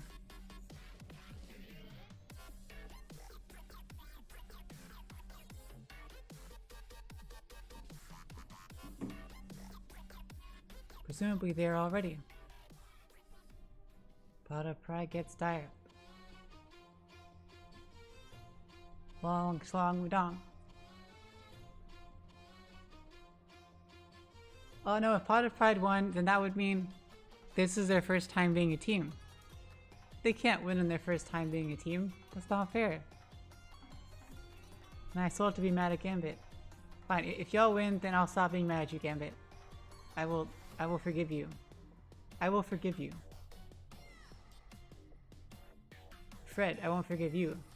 You need to win.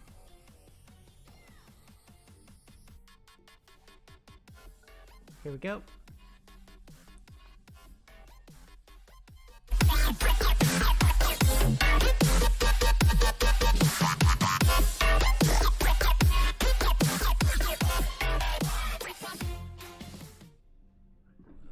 Welcome back everyone to game number 2 of the Amateur Dota 2 Contender League Season 32 lower bracket finals. This is the best of 3 between G.O.A.T.5 and Pot of Pride. They of course forgot to update their tick marks because unless I remind them, nobody ever seems to remember. But Pot of Pride won game number 1. So this yellow tick box here should be yellow. Even with this weird new layout, where like the teams are like really squished over here to give more space to sponsors and like webcams in the top and bottom corners. They like squish these down. So now like these used to be on top and like these used to be up there, but now it's all squished and tiny, which is, I don't like it as much. But hey, I'll get used to it. So band's coming out, no Dawnbreaker because she was awesome. Oh my goodness, Doobie was just so amazing. And no Nyx, because I don't know. I feel like Magic Fish kept getting killed, but whatever. The funny thing is, both teams banned their own heroes there. There's Pot of Pride that played the Nyx, Oh, and there's G.O.A.T.5 that played good the point. Dawn. They had their own heroes. That's funny. They scared themselves. Or they pick lineups where that would just be terrible. Yeah. That or they were block picks in last game, I think, because I think Talus likes playing Nyx a lot. Nyx is So, generally yeah. just annoying to play against. And he true. counters so many heroes. He's pretty awesome. Or it's pretty awesome. But some interesting we have first picks. Monkey King first pick, which I Yeah. think is also a block pick. So is that so we'll see. Do you know if G.O.A.T.5, if any of them will play support Monkey King or something? I have no idea. That'll be odd. But a Tiny pick too. Tiny's obviously very flexible. Typically support, but used to always be mid. Used to like or always be carry or whatever. Why don't people play carry anymore? What happened to the why can't you get shard and then go the wisp thing like the old days where you rush scepter? Well, why does no one do that? Well, if you look at my playlists, people have been doing that, and it's been terrible. Oh, did they Unfortunately, nerf something, or is it like the fact that you have to wait till 20 minutes for the shard, and so like by then it's too late? I have no idea. Okay. Well, there's probably a good reason since no one's actually doing it, even though to me it seems like an awesome idea. Well, no, it's a weird thing. Like, it's been like in almost all of my pubs this week Oh. that I've played. Well, that's good. Well, That's good. really, I'd say I haven't played that many, but yeah, I've seen it like 3 or 4 times in the last 4 games I played. I guess I haven't seen it in my pubs, and then I usually watch like the pro stuff, though there hasn't really been any pro things. So I guess I watch the streamers like Waga and stuff, and they are not. None of their games have had it. None of Waga's games, or Sumia, but Sumia is just different. So I don't know. Well, we got Undying pickup on G.O.A.T.5. Undying is also crazy annoying support. Someone you really, really want to have in your lane, because he will decay you to death and unkillable in the early games, in the early lanes. Like, he's so annoying to deal with. He'll just walk up to you and decay you and then whack you, and you're like, ow. I can't damage you. You stole my strength. He's also a very tanky hero and a great healer. So good. And his ult is so good. I know it went through so many variations, but I like the current variation of his ult. I like it a lot. Where like on attack it does the thing and it gives him the bonus HP. I did not like the original version where it was like an AoE and it didn't give him additional HP. I did not like that version. So this is a good one. Though it's weird that Honestly, Undying's ult is one of those spells that I never really fully understood what it did ever. it kept changing, and like I felt like it didn't really do anything, even though it was described it was so cool. Just changes your model size, and that's good enough for me. I love it when I've actually seen people get the really like huge number of stacks and like their model size is like freakishly huge. That is like insane. It's because it's so rare to happen in like a real game. Since it just like scales BKB and indefinitely. Bloodlust helps. Radiant team And Giant's Ring. Giant's Ring. Yes. Maybe we can have a long game this time. I doubt it. I really doubt it. Now the team seems to be like waiting around and letting it go to 60 minutes. But I can dream. They get Ogre Magi though on Pot of Pride. Could be second support, could be first support, I don't know. Ogre Magi is also pretty annoying. Has very high base armor. 5 seconds remaining. Another hero you just get Ignite on and Venom Orb and just go whack people without much care for your life. Gives a lot of attack speed to Tiny. If you're playing a core Tiny. Very true. Very, very true. Tiny needs attack speed. That's for sure. Oh, when he gets Shard at least. But still, he's got 5 hits on the tree. Wait, so his thing, so the Shard gives him the unlimited stick charges, and then his ult is still the tree throw, whatever it's called. Tree volley. I think so. I liked it. I was very happy when they made his Shard be his old passive. I like his old passive. It made him so much more like tanky when every time you attack, there's a chance you'll stun yourself. Maybe it was OP, but I thought it was awesome. So when they made it his Shard, that was really, really cool. But then they're like, no, we're just gonna make it unlimited tree stacks again. Ugh.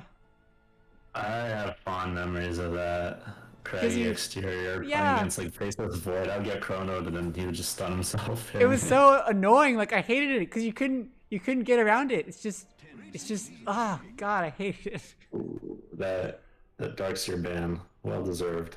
Well deserved. And they ban out the Batrider and Weaver once again. Those would be wait, was that once again? Yeah, that once again. If Monkey King's mid, you definitely don't want to have Batrider. Darkseer. Ooh, they get the Venge this time. It doesn't even matter what you're running, you just don't want Insane Chaos to have that. It is way too good on that hero. Oh, and the Venge, just like you mentioned last time, swapping Monkey King out of the Wukongs. That's a good block there. And Pride banned their own Omni Knight, and they banned Oracle. I don't know why, but sure. They don't want those two healers for some reason. I don't know what that meaning is. I guess you can cancel off Magic Missile and purge off various and sundry things. Well, you can't purge off. Yeah, you can't purge off Jingu Mastery or Decay stacks. You can't purge off those things. What's so good about Oracle? I mean, no, you can purge off Jingu. What? You can't purge it off when it's charging up, but you can purge it off of Monkey King once he actually has them. That's cool. Or yeah, the spell. I mean, I know it's they're also part of banned banning themselves, the whatever. the Oracle. So the only things that Oracle would be doing, as far as I can see, is maybe dispelling the bloodlust. Yeah. Or something else that they're worried about. That'd be funny if you could purge off the tree. That would be really silly. Goodbye, tree. But Snapfire, I love Snapfire. Snapfire is so much fun. Ooh, they're going for a much more fun lineup. I like this. Mars. Oh, so it's gonna be Mars and Snapfire lane. Please, please, please, please, Mars Snapfire off lane. That is like ridiculously OP. I think that's exactly what it is. I love it. I know you could have Snapfire in the safe lane too, assuming it's like a mid or safe lane tiny. But Mars Snapfire is so good. Very strong, but if they're trying to use that combo to pick someone really important off, whoa, it's gonna be really hard. Venge is a very good support or a good save against that. Very good, very good. Okay, so why Arc Warden? I mean, Arc Warden they banned it last time, so I'm guessing someone on G.O.A.T.5 loves Arc Warden. Juicy Panda must love Arc Warden. It's also the split push that he provides is going to be really, really strong against how Power Pride want to play. But Mars is very good up against. Yeah, so split pushing is definitely going to be good. Yeah, but Mars will be very annoying to a certain extent. Of course. But presumably, yeah, it's a carry Arc Warden, mid Monkey King. Seems like It could be the other way around very easily. I just don't know what G.O.A.T.5 play. For some reason, I'm feeling like Juicy Panda likes Arc Warden. That's the only reason I'm saying that. 10 Some little Yeah, voice in could- the back of my head. Could Doesn't be carry. legit. 5 seconds remaining.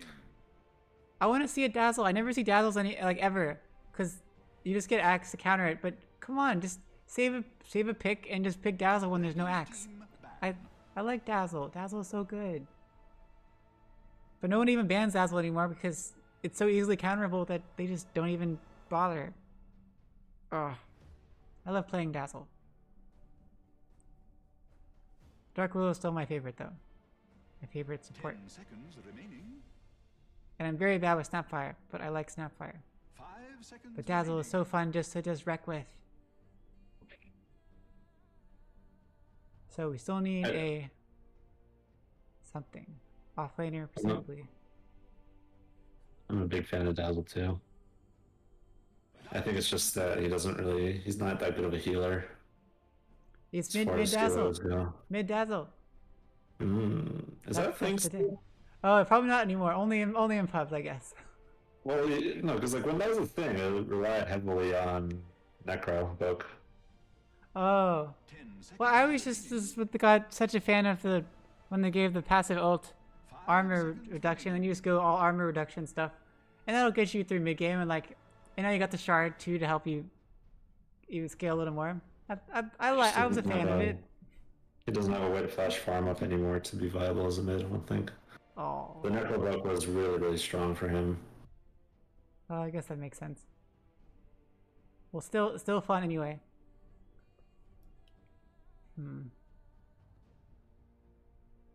Offlaner or no? Who's it gonna be? Pot of Pride. They don't have last pick, so they're gonna have to reveal their cards now. Safe owner. Oh, Death Prophet. Curie Tiny. Interesting. Yeah, Pause One Tiny. You better be Pause One Tiny, because if you weren't, that would be weird and a letdown. Still 20-minute shard. 20-minute unlimited trees. Bloodlusted Tiny. Echo Saber Tiny. 5 seconds remaining. They have a lot of tower hitting potential on Pride. Like Bloodlusted Tiny smacking your towers, and also the ghosts from Death Prophet. Yeah. An arena into with the kisses. Arena escapes. They do have the Vengeful swap. As long as Venge is out, she can save Monkey It'll King save if one needed. hero. Yeah. And Monkey can. I wonder if he has the same Z-axis thing where he can hop out of the arena, but only if the tree is close enough where his Z-axis doesn't hit the arena. I'm very curious about the interaction. Maybe we'll get a chance to see. Interesting. An Arc Warden can't really escape, but Monkey King versus Death Prophet wouldn't be. I mean, I would prefer Arc Warden versus Death Prophet. Maybe they'll do like what you said. Choose your hero. Necro. Offline Necro. Okay. Interesting. Oh, so mid Arc Warden. Okay, that's way better against Death Prophet. Weave. And then Dubu, so Talus, and Fred. So Fred with the Necrophos and VS up against Tiny and Ogre. Oh! It's a chord. Is Jamie. Oh, you said Jamie plays 4 sometimes? Yeah. Okay, so maybe Magic Fist will be 3. Because I would think it makes way more sense to be a 3 Mars versus a 3 Snapfire. But who knows? Maybe they shall surprise us. Oh god. I'm feeling pride in this one. The G.O.A.T.5 lineup seems a bit persnickety, like you're gonna have to. It seems it requires too much skill to more. It's more delicate. It's more delicate. You have to be in the right place at the right time. I don't think they have anything in their draft that they can use in this game, though. I think Pride is just going to group up and run at towers at like 20 to 30 minutes in that time frame. Oof. And there's nothing on G.O.A.T.5 to stop it, particularly, I don't think. They have a Unless Arc farming Warden can mid. keep things pushed in with the split pushing. I mean, he's master tier, but yeah, all he's gonna be able to do is split push and probably just ignore that and hit Whoa! towers. It is the weave is very, very good at Arc Warden. My goodness. Level, whatever level. Level. Well, it has the thing on it, so it's at least 25. It's exactly 25. Oh, okay. Does it look different if it's not 20? If it's above? No, but I just looked at it right Oh. now. Wait, how do you? Where do you look at it? You have to hit like the magnifying glass, inspect his items, or his like loadout. Magnifying You glass. know, it's Oh, there it is. it's There on it is. I his- see it. Okay. I was just looking at the screen. I didn't look to the bottom right. That was very silly. Nice. Oh, it's the cute courier. I love this one. Yay, Monkey King. I can't tell who you are, but I mean, we know who you are. But it's so cute. My favorite courier. Be Suns juicy panda. fan. I know Suns fan. But yeah, that's my favorite courier. But it's I like the level 1 of it, where it's actually a cat with an actual bottle of water. Chad? What is that spray? That is amazing for Duva Polar Bear. Oh, whoa! Wait, what? What does that actually mean? I have no idea. What is Dubu? That's awesome! There Oh might my be another goodness. Duva on the pro scene or something. I'm impressed. I'm impressed. Well done. Oh, the runes go 2 for 2, so no big deal.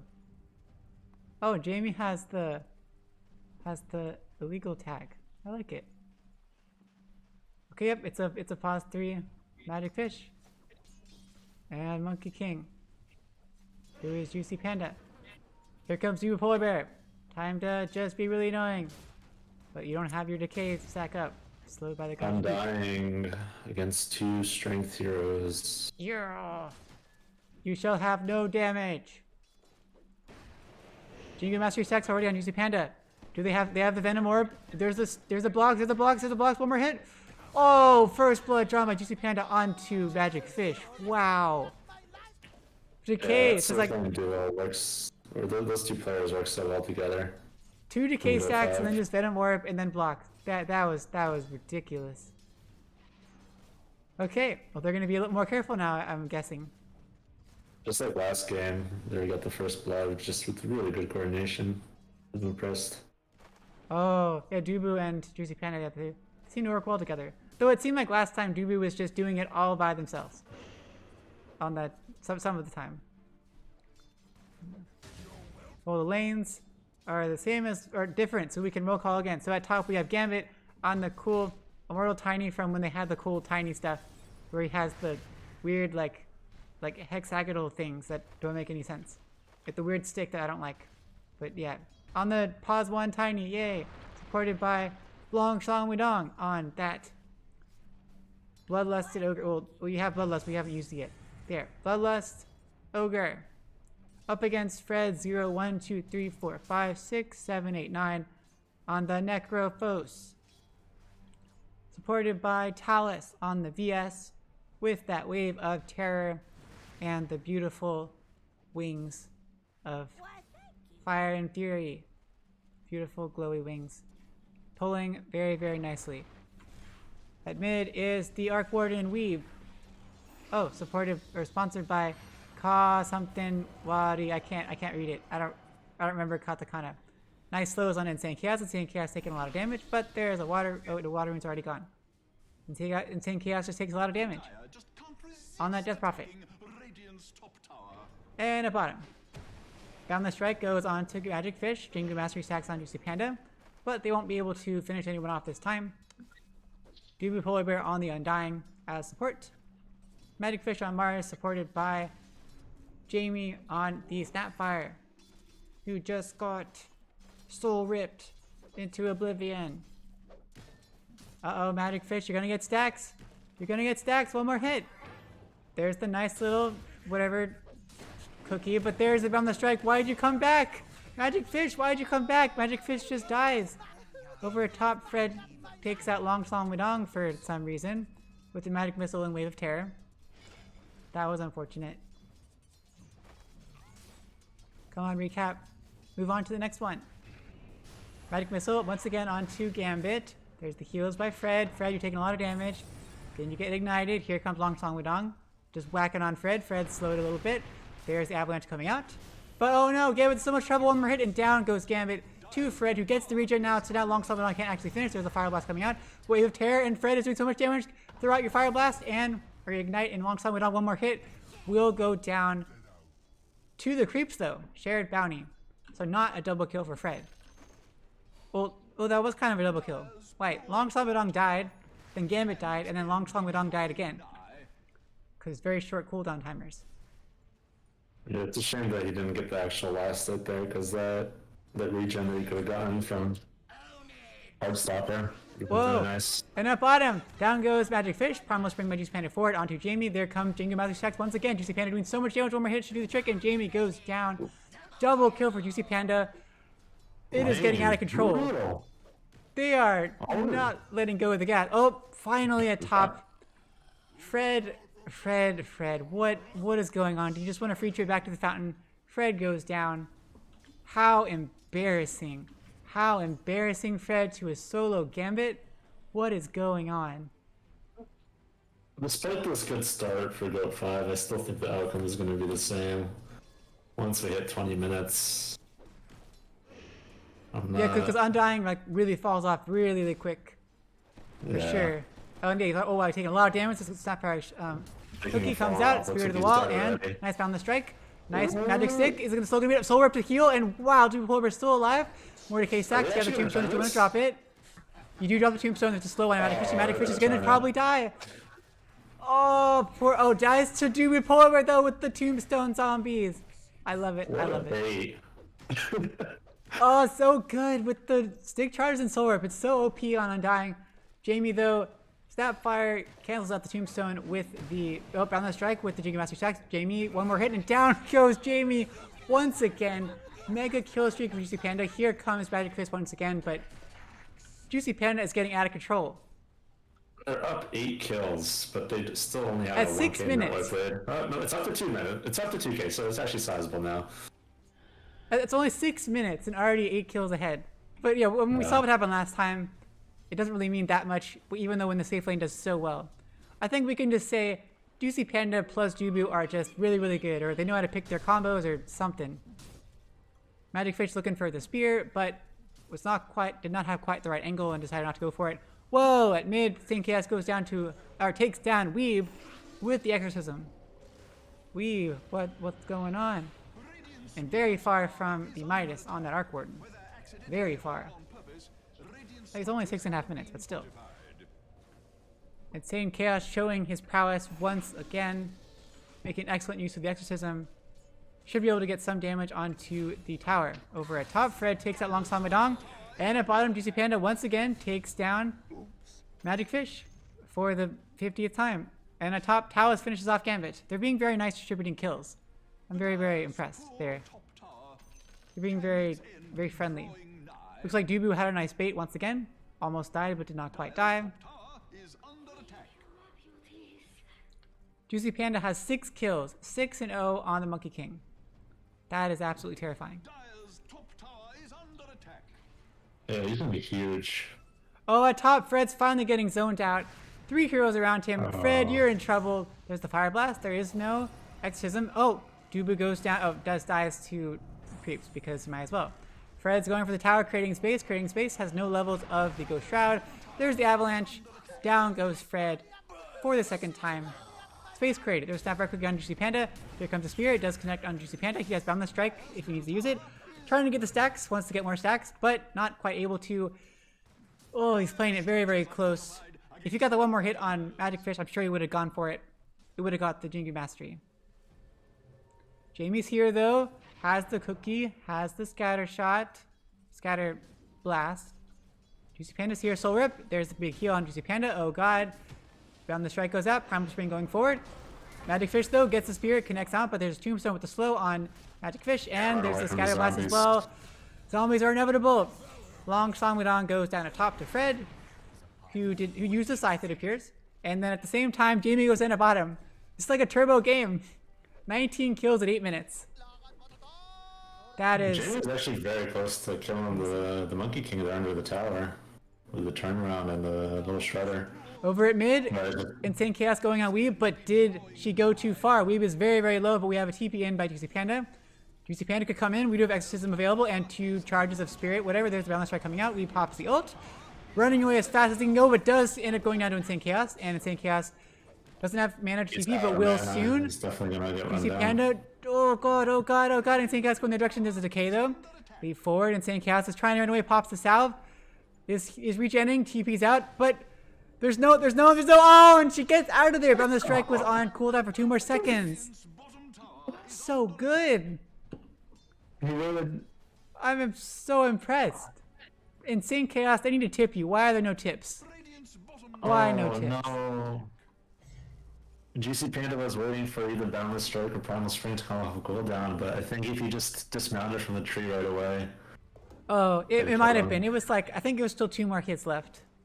If it was normal hits. Like, yeah, who knows? That's hard. Well done, though. And Boot to Travel, first item by Insane Chaos. That is interesting choice. But it's kind of like last game where Insane Chaos was the only person who won in their lane. And then just kind of wrecked. Dubu, Spirit Siphon on a Dubu. Instant TP out, but here comes Magic Fish. Spear goes out, cancels the TP, and down. Almost. Oh, well, drops the Soul Rip down with the decay. Pop the ult, pop the ult, pop the ult. It's enough. Primal Spring going forward, and Insane Chaos probably has gotten Crypt Storm goes out. There's the Arena dropping out.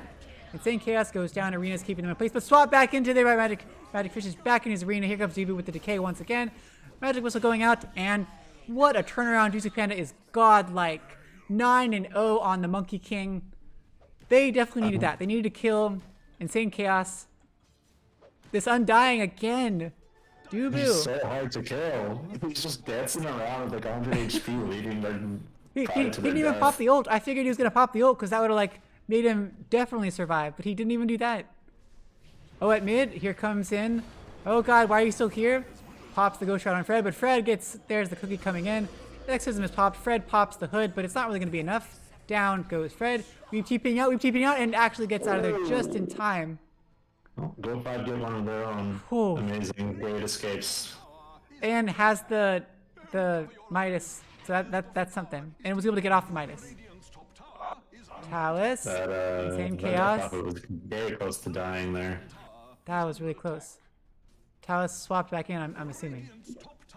Oh, the He tier 1 swapped in tower's the dead. tower, and for some reason he didn't instantly stun. He stunned him when like he already ran away. Oh, Talus did for some reason? Okay. Yeah. Like I figured it would have been a swap into an immediate stun, but All part of the plan. All part of the plan. they kept the tier 1 alive a little bit. It's not really. It's I think bait. in deny It's range. You bait. probably should deny it. Bait. Oh no. Long Salmadong sniping at Juicy Panda's carrier because Juicy Panda was not paying attention. What did he have on that carrier? Tisk, tisk, tisk. That was... What was the Nothing, it carrier on appears. its way back? I don't even know. He has a death cell finished up and it's in stash. Yeah. It wasn't on a carrier, so I'm assuming. Was it flying back? Was it on the way back? Maybe? I have no idea. I feel like it tells you, but I wasn't looking at the notification. I don't know if the new thingy tells you, but I feel like it should tell you. Whatever was lost. Well, it was, yeah, if he has all that stuff in his stash, like, it's a full death cell and a broom handle. Yeah, that's... Yeah. Yeah, what else could you have had flying out? You have finished boots, you have finished magic wand, you have finished orb of corrosion. There's not like another item you could buy randomly. A fun wraith band just for kicks. Who knows? Whatever. We shall never know, perhaps. Perhaps. We never will know. For some reason, Magic Fish is... Oh, going for Yules. Never mind. I was confused. For some reason, I was thinking that was a Blade Mail going to come out. But no, that's just the face boots. Talus gets the swap on a Jamie. Scatter shot, or the Magic Whistle comes out at the same time as the cookie. They drop everything for just 1 kill. Reaper Scythe and Tombstone, hoping for someone else to be there, but no one else is there. Now it's Juicy Panda's turn to roam around just the same way Insane Chaos was. Primal Spring forward. They're being very, very aggressive, and Insane Chaos is here with the Exorcism. Juicy Panda's hunting. Gambit definitely saw that, right? Don't go too close. He's going to Quelling Blade you and kill you. You're okay, right? You're okay. Okay, nothing too crazy. What are they doing? You should be careful, Magic Fish. Yep, you're TPing out. Well done. Talus, Talus. Oh, a little too late. Well done, well done. So last hit-wise, Juicy Panda's in the lead, but not nobody else. But net worth-wise, Juicy Panda is a lot more comfortable. 1.5K almost ahead. The other two cores from G.O.A.T.5 are also at the top, with only Insane Chaos in there as well. This is the same as last game, as far as the Insane Chaos was the only one really still in the game. Yeah. It's Death Prophet going for BKB. That's gonna be very very important. Yeah, because Scythe will go through it, but it won't do the damage. Wait, does it do? I can't remember anymore. No, Scythe won't do damage. It does not do damage. Oh, it doesn't. It'll stun you, but... It doesn't even stun you anymore. It says it doesn't even pierce spell immunity. Does that mean it doesn't? Actually, no, it definitely used to. It definitely used to. No, yeah. that doesn't. Yeah, okay. So they made a change a while ago, or fairly recently, where if something pierces spell immunity, then it also does the damage, even if it is magical damage. And I think, it'd be too strong if Reaper Scythe did damage through BKB, so they just got rid of the... That definitely drove me crazy a bit when they first did it. I was like, okay, now your BKB can't even help you anymore, because you get the stun and the damage. They catch out Magic Fish. There's the Wave of Terror. There's the Magic Missile, and a Boundless Strike finishes off Magic Fish. Well, Fred gets the last hit for some reason. Well done, Fred, who has a hood and a mech. They are hunting. Okay, so is this the plan they need to go? Is G.O.A.T.5's lineup the kind where they should go hunt for little kills rather than taking objectives? Or should they be constantly on the aggression, constantly pushing? Is it okay to give Pot of Pride space? It's a good question. I don't really know the answer. I figured you can move the objectives to the split push from the Arc Warden, and as long as you're just sticking together and taking space away from Pride, then you're doing fine. And this honestly was not the outcome I was expecting. But we also haven't hit that timing yet, so we'll see. Oh, Spirit's Eye found a Fred. Spirit does actually connect. Nice swap out by Talus. So good. The Silence Wukong Swing has dropped in the arena, but the Wukong Spin is around all of them, and down goes Magic Fist. Here comes the kids flying into the arena. Oh my gosh, so much damage. Insane Chaos goes down to GC Panda. Double kill for him. Godlike. Oh my goodness. And they're in a chase for more, of course. GC Panda jumps to retrieve power from onto Longshan Weidong. One more hit, and down goes Longshan Weidong. Triple kill for GC Panda, searching for even more. He can never be satisfied, but cannot fight anyone else. Yeah, this is insane. 12 and 0. And that Deso. Oh god. Why did the Kisses felt like they did absolutely nothing? That was just massive heals coming out from the Dubu. From the Dubu, and also I think the Neko, because I saw a mech. Oh yes, the mech. Oh, that was a good point. Good point. And Dubu's got the Holy Locket. Didn't even have to use it, but has it for the down Gambit down bottom. Oh no! On to Gambit. Oh, Gambit. Avalanche goes out, almost finishes off Talus, but not quite. And Reaper Scythe to finish off Gambit. Killing spree for Fred. Oof. Oh. I don't think this Tiny's gonna be able to do anything in this game. He's way too far behind at this point. Yeah, because he's definitely not the best of late game carries. And if the idea is you do well in the early game when you get the kills with the Avalanche Toss combo and stuff. But he has not. He's looking at the blink. He always has an Echo Saber, and he's going for that Shadow Blade. So definitely going for the carry kind of build. I knew that it's going to take him till 20 or 25 minutes to really start being a threat, but I honestly think at this point, by the time they hit their timing, it's going to be too late, because this Monkey King is huge. He's 12 and 0. And Fred's got the Greaves now, and so Tiny's only gonna maybe be able to kill Talus, but Talus also has everyone around him to heal and the swap out, so nobody really the game that can kind of pick off easily. Maybe Weeb, because Weeb has been caught out a lot. Sorry Weeb, you're 0 and 2. You're 2 and 0 on the Arc Warden. So 0 assists. You have apparently contributed nothing to anything. He's playing the position 1. He's just farming and he's catching up, and he's number 2 in net worth. They're definitely doing good. So I'm just making fun of you, Weeb. I'm just kidding around, Weeb. I'm just kidding around. Sorry. I know I don't know you personally that well. You're doing awesome. Arc Warden. That's all Arc Warden does. Split push, make money. Oh yeah. Gambit TP's back again. I'm looking for though 20 minutes and the shard on Gambit. Like you have to, right? As a carry, or is that not really worth it? Because you're probably not even gonna get 5 attacks out in a fight. I have no idea. Cause I was figuring like you gotta get shard eventually if you're gonna carry Tiny, but I suppose if you're not gonna if you don't need 5 hits, then it's like wasting. You want it for farming for sure.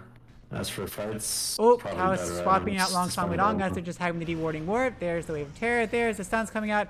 Long Song Wudong does end up taking out the Observer ward. Very, very nice. Does go down to Fred though. Dominating streak for Fred.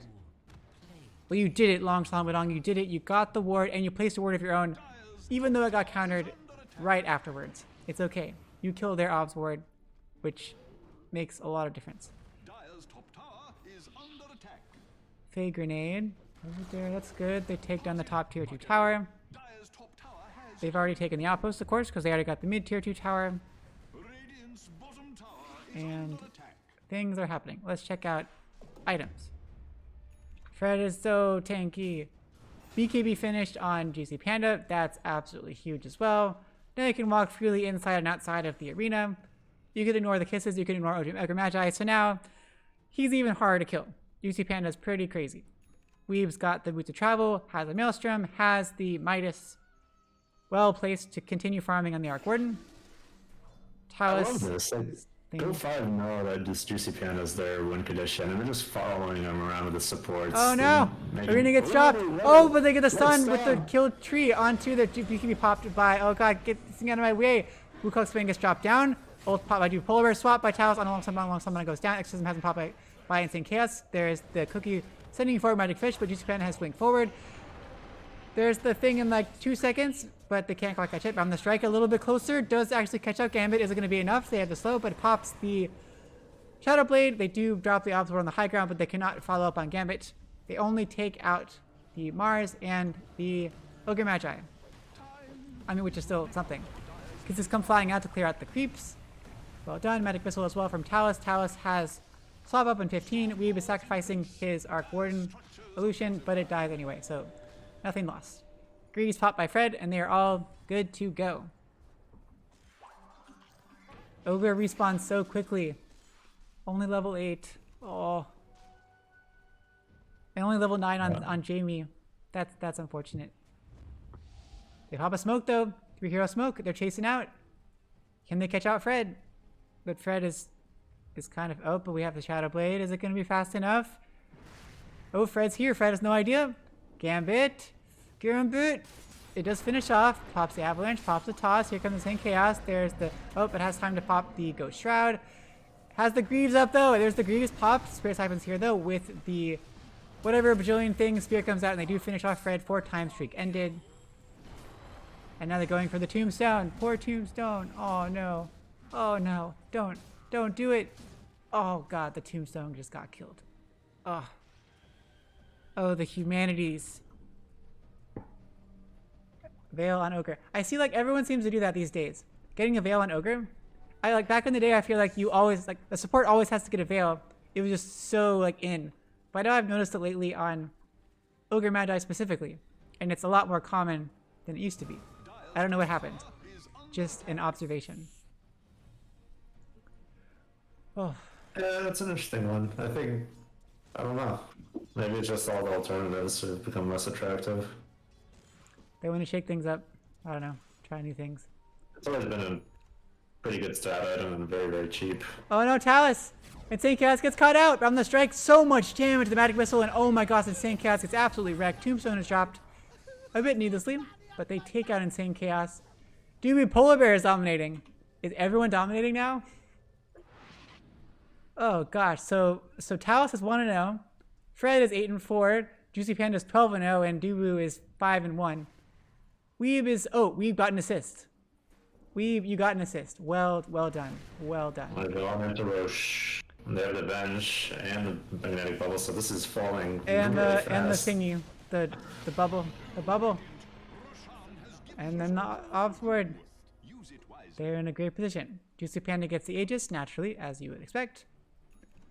Juicy Panda's going for the Scotty next. Get more tanky. Remove the lifesteal. add the slow to all of your illusions, all of your Wukong dudes. Makes a lot of sense. DP actually TP's bottom. That opens up the mid for a little bit of pushing. She has TP up in 30 seconds, of course, but that is some amount of time. It's swap by Talos, Magic Missile out onto Jamie. Jamie's in a lot of trouble. Tombstone is dropped on the high ground, and down goes. Talos gets healed up by like everything, and somehow is okay. Fred is underneath the bubble as well. So much Gleipnir on Weeb. That was pretty cool. We got double roots on Weeb. Take down the tower, going for the Rax. They finish off the ranged Rax and the melee Rax. There we go. It's not even defending. She's just counter pushing. They can try and take the tier 2. This is not going to happen. Taking so much damage, and Saintchaos has to back off. Wait, oh, why was she taking the tower? Death Prophet, what's up? There comes the tree coming out. They take on the top tier 3 tower. They're going to keep working. If DP's not going to come back and there's no exorcism left until she TPs, it's going to be wearing off very soon. And the exorcism is over. What do they have to defend with? Just get the arena out. There we go. Okay, Blink. There we go. BKB pop with Juicy Panda. Drops the Wukong's command coming out. Here comes the kisses. Talos is in a little bit of trouble, but pretty tanky. They pop the Greaves and everyone's okay. But Talos in so much trouble. It's actually going to be really, really close. Juicy Panda's BKB wears off. There's a silence coming out. Well done. Bubble to help defend them from a little attacks, but not very much. Now they're pushing even more. Talos is very, very low, baiting a little bit farther. Gleipnir comes out. Blink Spear by Magic Fish doesn't actually connect. It hits the onto Weave's illusion. And the Boundless Strike finishes off Long Song Wedong. They take down the melee Rax and they take down the ranged Rax by Weeb. Now we're gonna move on, I guess. Weeb's gonna go sacrifice the Arc Warden. A little bit of damage, and Saintchaos, be really careful. There's a Gleipnir, but the illusion dies too quick. Juicy Panda wants to go back in. Weeb with another Gleipnir. Boundless Strike hits on again. Again, when it gets caught out, Talos is here. Talos has a swap if they need to use it. Swap, there's a swap. Gambit is really, really slow. Types his scythe, and down goes Gambit. Just trying to push the wave out, and down goes Jamie as well. Godlike Juicy Panda still has Aegis. Gets stunned, gets Spirit Siphon, gets Spear, doesn't actually connect. He can be popped by Insane Chaos. Juicy Panda's like, I don't really care, I'm going in on this. Pops the new Master Shacks. Down the strike, waiting for the perfect opportunity, and it does connect, but barely. And Insane Chaos goes down to Juicy Panda. Double kill for there. One more kill. Weeb takes that Long Shot Madong. It's gotta be over now. 20k net worth advantage. 20 some odd kills. GG is called by Pop. Juicy Panda 16-0 on the Monkey King. Oh my god. MVP. MVP. MVP. It was well played by all of them, but like just that lane, they just snowballed that Dude, lane. and Juicy Panda. Just an absolute dominance of the map. And Fred and Talos dominated pretty much the top, and Talos with those crazy swaps. Fred got a lot of farm, and then Weeb was just pushing. We broke even at the end. Well done. I was not expecting that. Just they had so much sustain with both the Necro and the Undying. It was unfortunate that DP couldn't turn it all herself. 30.7, 26 minutes. Oh, brutal. That's brutal. Well, that means good news for us. It was quick, and now it's the end of game 2. So that means we get a third game. With everything on the line. Now both of them will hopefully not play conservatively, but they might play conservatively now.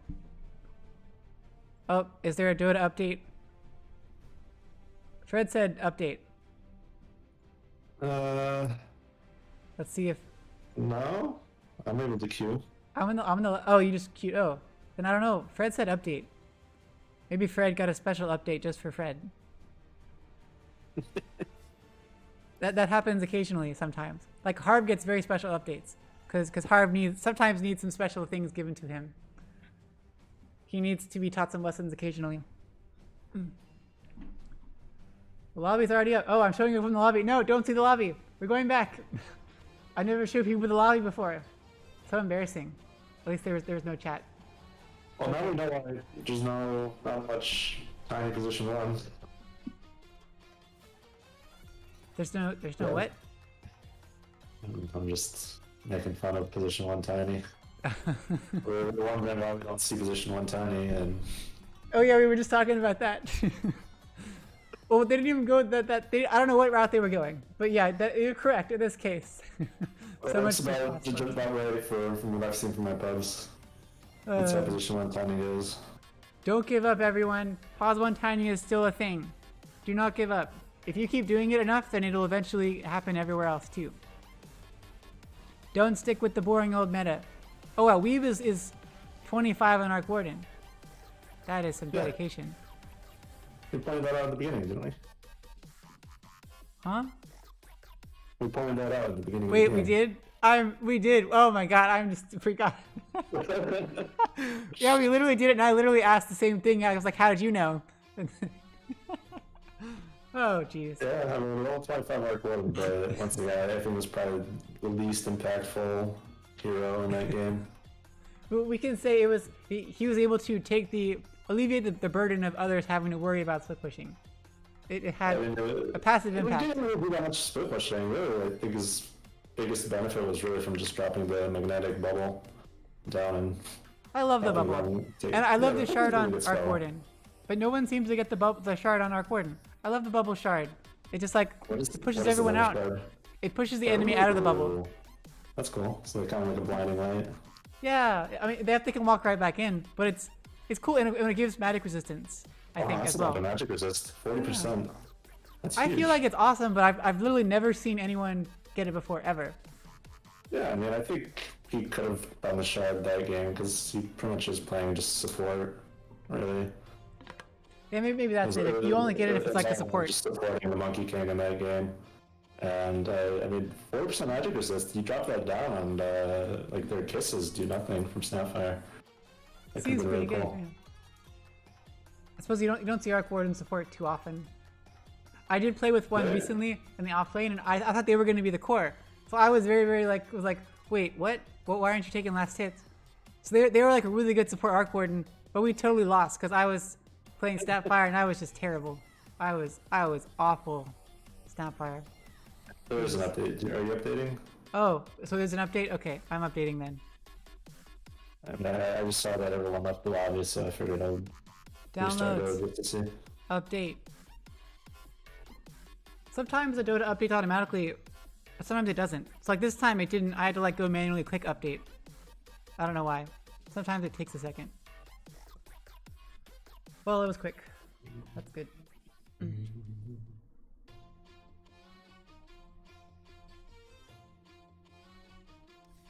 Yeah. Browse lobbies. There's 2 lobbies. I will join the bigger lobby. Insane nachos. That's so clever. I like that. Next level. Next level. Is it? Well, it's like it's an anagram almost. It's almost an anagram. Isn't that cool? Oh. Insane nachos. Wait, where do you see the nachos? I haven't seen insane. Oh. Oh yeah, the It's because I'm friends with them and I have them tagged or nicknamed. So it's just showing that for me instead. oh it doesn't. Oh, if you're friends with them, it doesn't show you the whatever the other name is. Is this their? No, if you put a nickname on them, then it overrides. So it'll just show the nickname. It's really helpful for all those people that change their name like every day. How do I change trying it in my friends? How do I give someone a nickname? Is it a Steam thing? Yeah, it's the same thing. You click on manage Whoa. and change nickname. I'm gonna do it. Okay. Let's see. Where is it? Manage. Add nick. That's so cool. Oh god. I never knew that was a thing. That would help so much because I hate people that just. I'm like, who in the world are you? That is legit. Through rain that fills the sky. Well, at least Phantom is Phantom. And I'm always keeping my name the same. I always keep mine consistent. Yeah, at a certain point, I feel like I get confused. I take pride in how long it's sort of not changed it.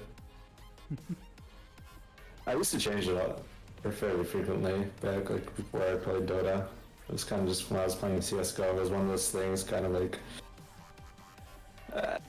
you know, in CS:GO people like to change their sensitivity like every round, you know, because it makes them better. Kind of just like a placebo effect. Gotta calibrate it. Gotta dial it into your how you're feeling that day, you know. Or you gotta change the crosshairs or something. Some little completely irrelevant like setting you gotta change because you know it wasn't quite right, and that was the reason why you died. Hey, well, whatever mental thing you gotta do to feel better, to get more in the zone, whatever works for you. Yeah, so I used to change my name around, and then I changed my name to make fun of people who change their names. And then I Did just you ever stopped. do I mean, that was like a StarCraft thing with the whole barcode name thing that people would do to like hide yourself. I thought that was really silly. I'm glad people don't do that in Dota. That would be really annoying. There's a few that I've seen, kind of just. I keep seeing like blank as nicknames. I don't think it's because they set their name as blank. I think it's like a fallback thing that Steam does. But Oh, I've been seeing a lot of blanks. like invalid character or something. They couldn't render it, and so they made it blank. It's just it's literally just spelled out blank. But Oh, I feel like it's not actually what they set their name to. I feel like it's just, I don't know. oh, who knows? Oof. Oh. Well, I finished all my Hello Pandas. But now my blood sugar is very high. Of course, like as you would expect. I don't even know what a Hello Panda is. Oh, it's like little pandas that you can eat. Like you're like Teddy Grahams, but they have stuff inside of them. Huh.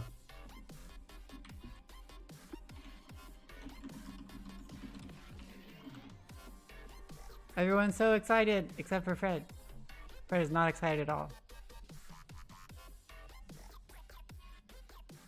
This game will decide if Chaos plays Nio. Is that a game? Not Nio. Yeah. Sounds like a game. I recently bought the Halo Master Chief Collection. I never got to play Halo, so now I'm going through Halo. I'm already bored of it though, so it's probably not gonna last very long. Yeah, I played like Halo Combat Evolved, which was I think the first one, like 15 years ago or something like that. Whoa, the OG And one. that's about it. I think I played like Oh. ODST in college or something. Or whenever ODST came out, I think I played that. I think a friend had it. And I was always very jealous. But now I've kind of played all the weapons and I've played all the things, and so now I'm just kind of bored of it. Yeah, The story is not engaging enough. I liked the campaign. I liked all that stuff in the first one, but like after that, it was kind of like a Call of Duty type thing. Yeah, I never understood Call of Yeah, Duty. it's like- I was just like, it's Call of Duty. It's like, it's the same, It's not- the it's same not thing. about that. I played it a lot, but I never understood the differences between the different games. I was always like, it's like the same kind of game.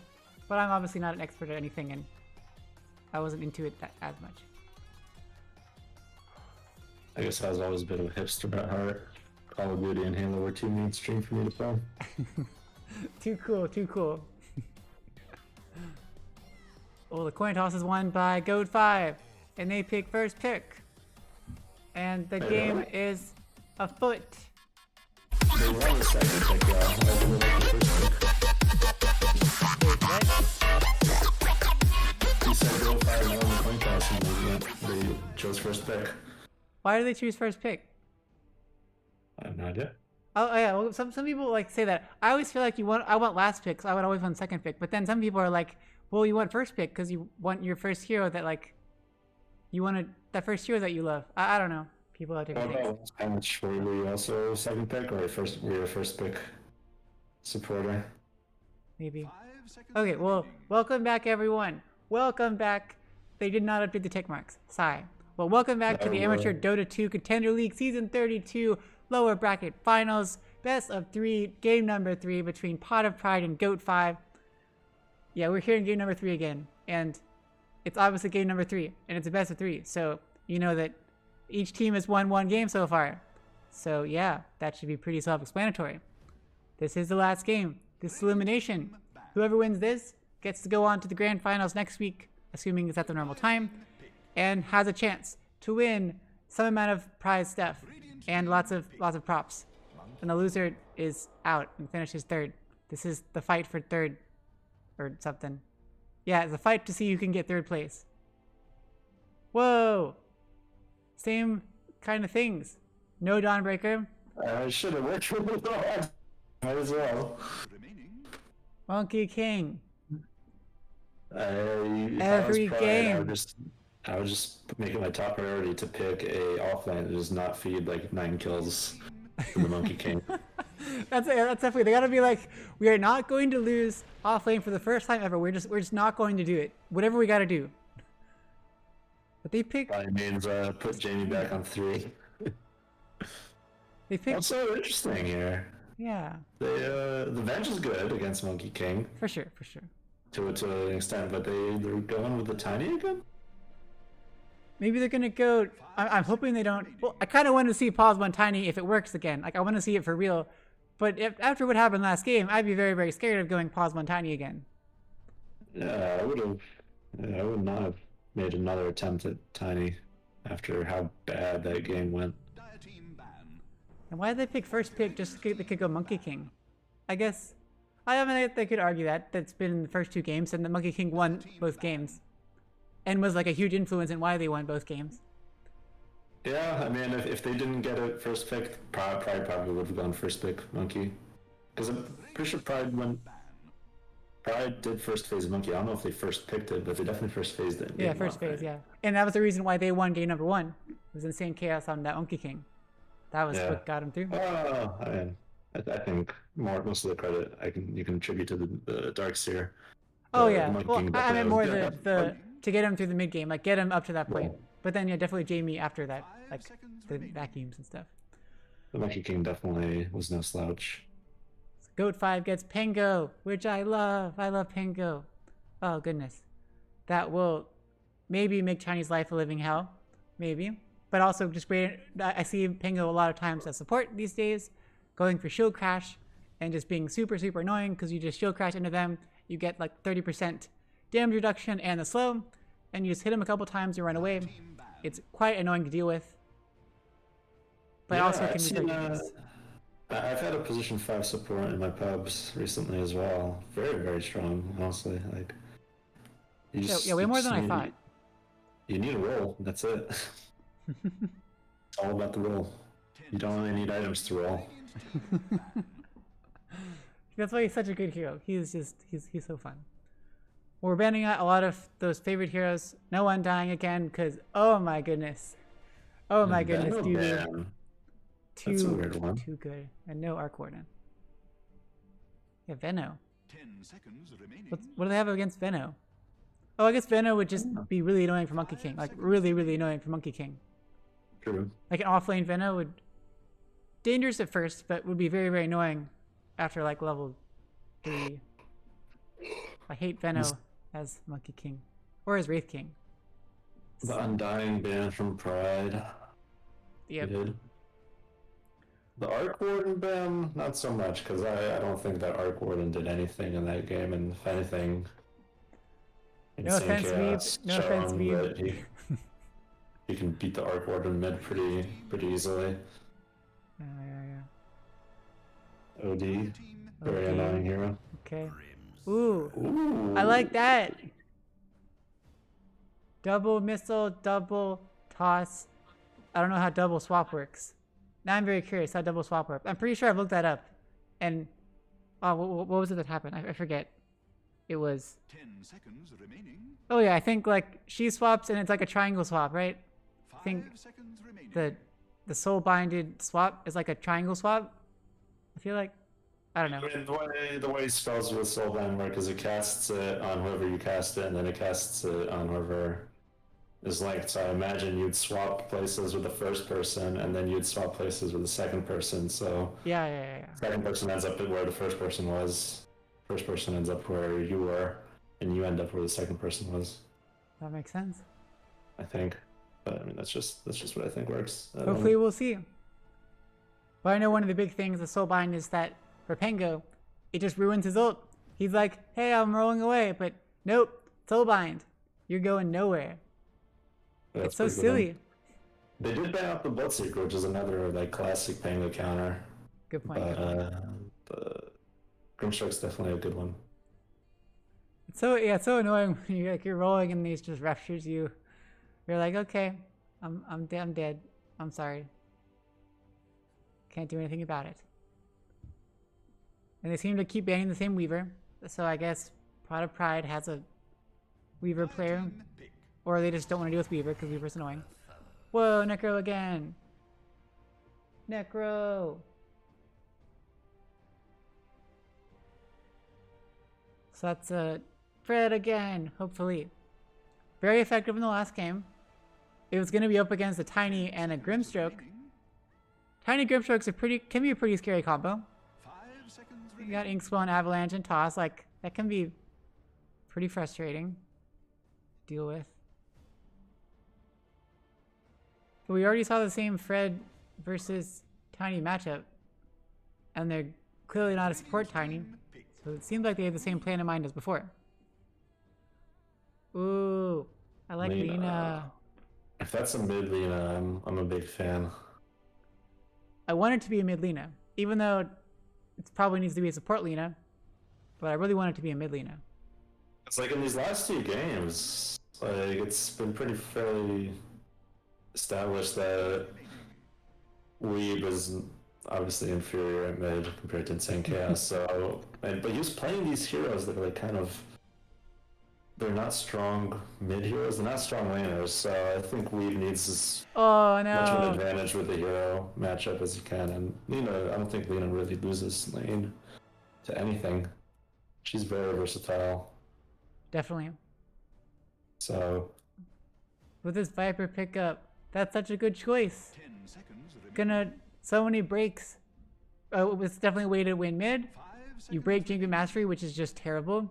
You break Lucky Shot, which is also terrible. I think that's their offline. Oh, you think so? Uh, Okay, well, I mean, that works too. I think it would make a great mid too. Ban.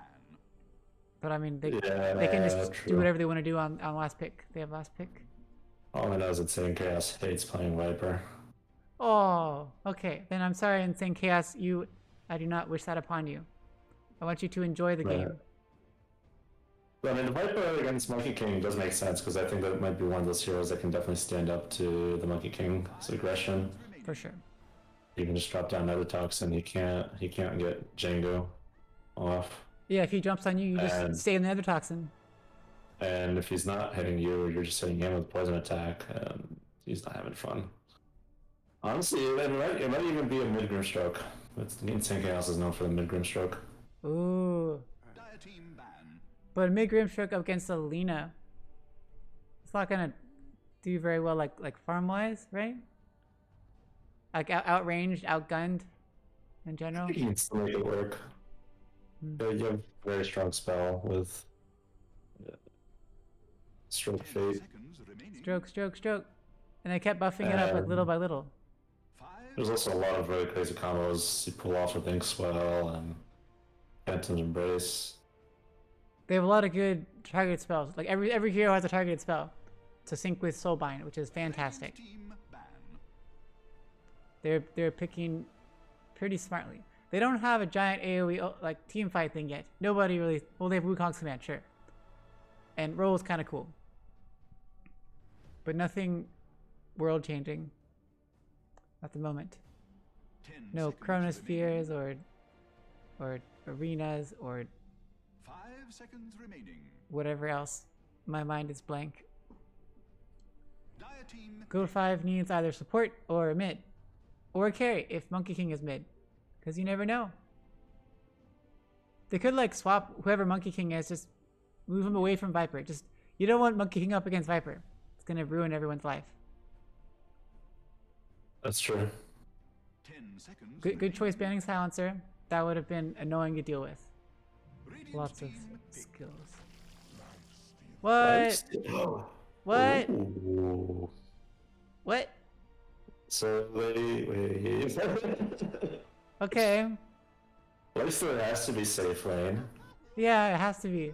So then, mid. All lane could be either Necro or Pango, or maybe even Monkey. Could we support Monkey? Could we finally have a support Monkey? 5 seconds remaining.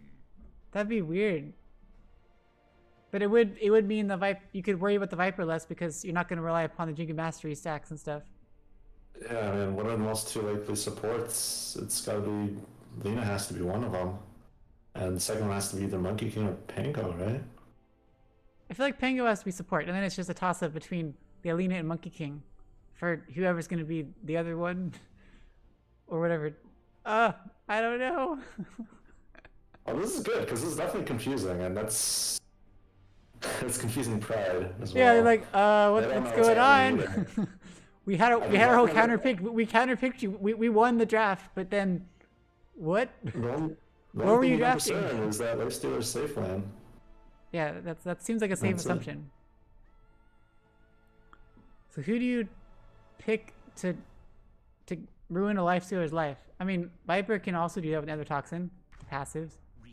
What? Ricky. What? What? What? What? What? What? Okay, I think it's probably mid tiny. That actually, I don't even know. I don't know what's going on. I think they're all keeping their options open. We have a mid Lina. We have a mid Lina now, and then a off Mid-tiny, lane. Okay. So it's a support Monkey King and support Pengo. That's really interesting. In a mid Tiny Interesting. and a carry Riki. So Tiny versus Lina. I like that matchup. Okay. I'm good Looks with like that. Fish playing core Viper, offline Viper, then. It's gotta be a pause 3 Viper, right? 10 seconds. Yeah, I think so. I don't know if support Viper is really a thing. 5 seconds remaining. Pause. Oh, it is, but it is, but I wouldn't want to have a core vent or offline vent or offline Grimstroke with a support Viper. I do like this Venge plus Viper, and then I like Inkswell on Riki with the Blink Strike. That's good. That's good. That is very strong. What I'm worried about is this Lifestealer. It's a Lifestealer Pango versus a Venge Viper. Ooh, that's not gonna be fun. You don't want to go show crash into those two. It's not a matchup you want to have two melee heroes into. Well, we did say that about last fight, wasn't it? Like Undying and Monkey King versus Snapfire and Drow, or was that some other game? I'm already forgetting everything. Oh no, Drow was the first game. Yeah, you're binding up the two teams. It was last game was Snapfire and oh, it was Mars. Sapphire Mars Okay, that wasn't- versus Undying Monkey. Oh, that's gonna be terrible. Maybe they're gonna swap things around because they can't willingly want to go into that. Well, there's the thing. Viper is a very slow hero. So if you have like the actual damage to kill him, then it is very easy to kill him. Problem is, if you don't, then you can't Yeah. trade with him because Lifestealer is not known for dishing out really damage, especially Yeah, yeah, with yeah. no items. You have to have enough on you to kill him. Yeah, Lifestealer is all about that slowing you down and just hitting you a bajillion times. And Viper is very happy with that, because then he can get more stacks of poison on you. We have a pause, because Spencer is something. Oh, there are things happening. Lifestealer does have rage, so you can like purge off the stacks once they get up there, which is actually really, really good. That's a good point. That's a good point. But usually you don't. Putting points into rage is not, as far as I understand, part of the ideal build. Yeah, you really don't want to take one until you'd rather not take it at all. Just max out 2 and 3. But typically you're gonna have to get one, especially against this lineup. Gotta get one at level like 3. I think they can pull it off. You definitely could. I'm sure he'll try. But I've seen plenty of times where with like Phantom, where he refuses to do it and then he just keeps dying over and over again. But he's very, very steadfast about it, which is kind of cool. Roll. Hello. No one hears you. I can't even talk to you in this, even though we're both here. Hi. Oh, I can talk to everyone? I didn't know that. Oh wait, or can everyone see that, or just me? Or just you? Yeah, everyone can. Everyone can now. That's cute. Does your console also show, like, if you look at the console, it just shows missing health bar sequence entry like a bajillion times over and over again? Yes. Okay, good. So many bugs in the thing. Dota being Dota. Dota being Dota. Well, here we go. The game is about to unfold. The final game in the series. Welcome if you are joining us. It's game number 3. 1-1. Everything on the line. Deciding who will get to win place number 3 and who will be forced to fight on again to try to win the whole thing. Who do you think what do you think they want better? 3rd place or having to play a whole another week of Dota? I mean, come on. Who do you think they are? But it's gonna be good.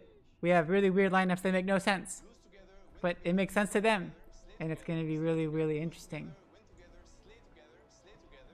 Because we love to see Monkey King and Tango supports. Nothing but. Yeah, that's a weird support duo.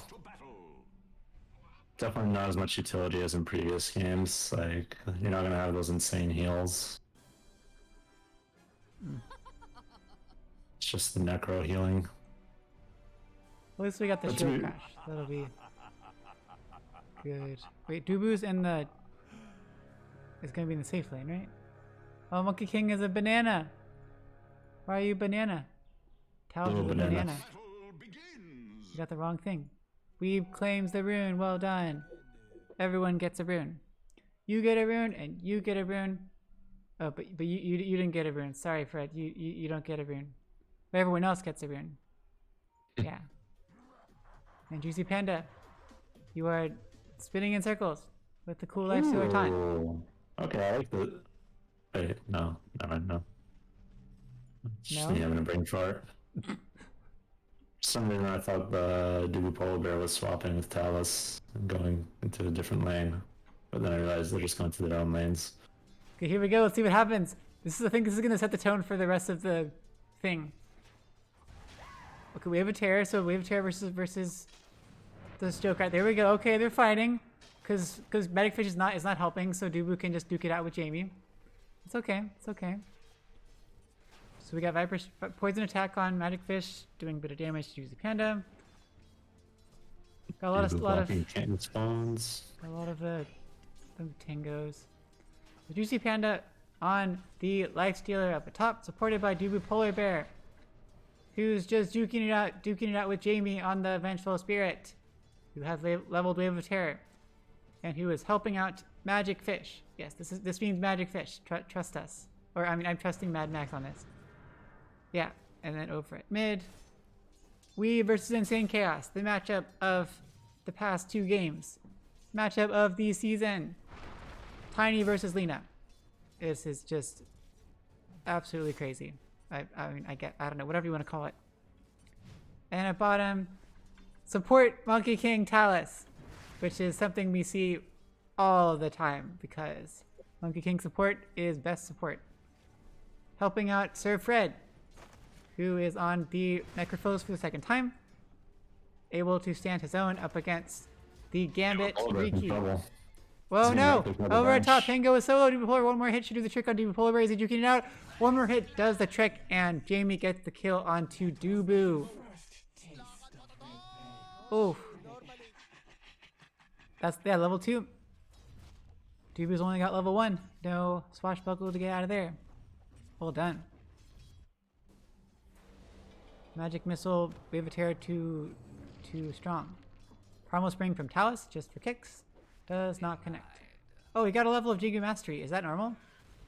If you're going to support Monkey King? I don't really, not really sure what it was for, but...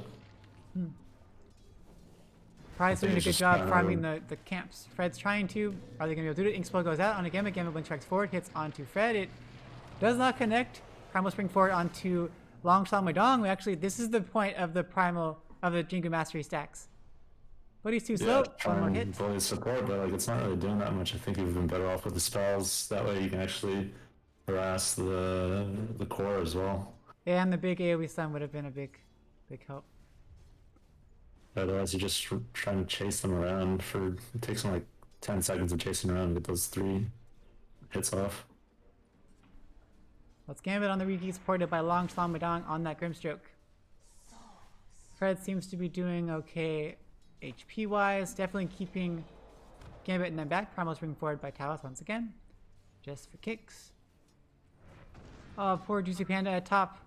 Not having too much fun. But has the creeps pulled to the tower. He's getting some good last hits finally. Burning through his stuff. But here comes almost killing Dubu. But Dubu swashbuckles away. Sao popped by Jamie. And we are all hunky-dory once again. Magic Fish running a bit low on mana. Has the ring. Has the mango. Dubu's back here to have fun again. Yeah, you just hit her.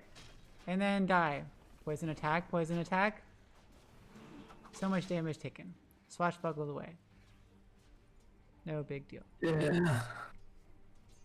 They're really weird lanes this game. They did not want to lose, and they're like, okay, we're gonna put this ridiculous lane in the off lane. Can't possibly lose. Doing so much better. There's a pull again, but they're just taking it with all this AoE damage. Well done. Talus is trying to get some stacks. Spell goes out onto Gambit. Blink Strike forward. It's going to probably stun on Talus, but Talus... Oh, wow. So much damage and Talus goes down. Fred's trying to follow up, though. Almost taking out Gambit. Body blocks. There's a Blink Strike, and it does get Gambit away just in time. Long Shang is also going the other direction. Should be okay. Nice Blink Strike by Gambit. Good job with the game sense. Those first two games, they had such good lanes for G.O.A.T.5. There was a big advantage in the matchup. And this game, they don't have anything that enables that aggression for Juicy Panda. Over at top, they almost took out Jamie, but not quite with the pull. Juicy Panda's hanging around quite closely. Has only one level 1 of... Oh wow, this is the weirdest build on Juicy Panda. Got 2 levels of rage. 2-2-1, so not even going for more Ghoul Frenzy. That's a very curious build. And you need that against the Viper, but yeah, it doesn't. Once again, it's not an ideal build. It doesn't really enable you to kill him. Yeah. Lets you survive. It's like the tiniest bit of more lifesteal on the lifestealer, but which is like the tiniest bit more sustained, but not really that much.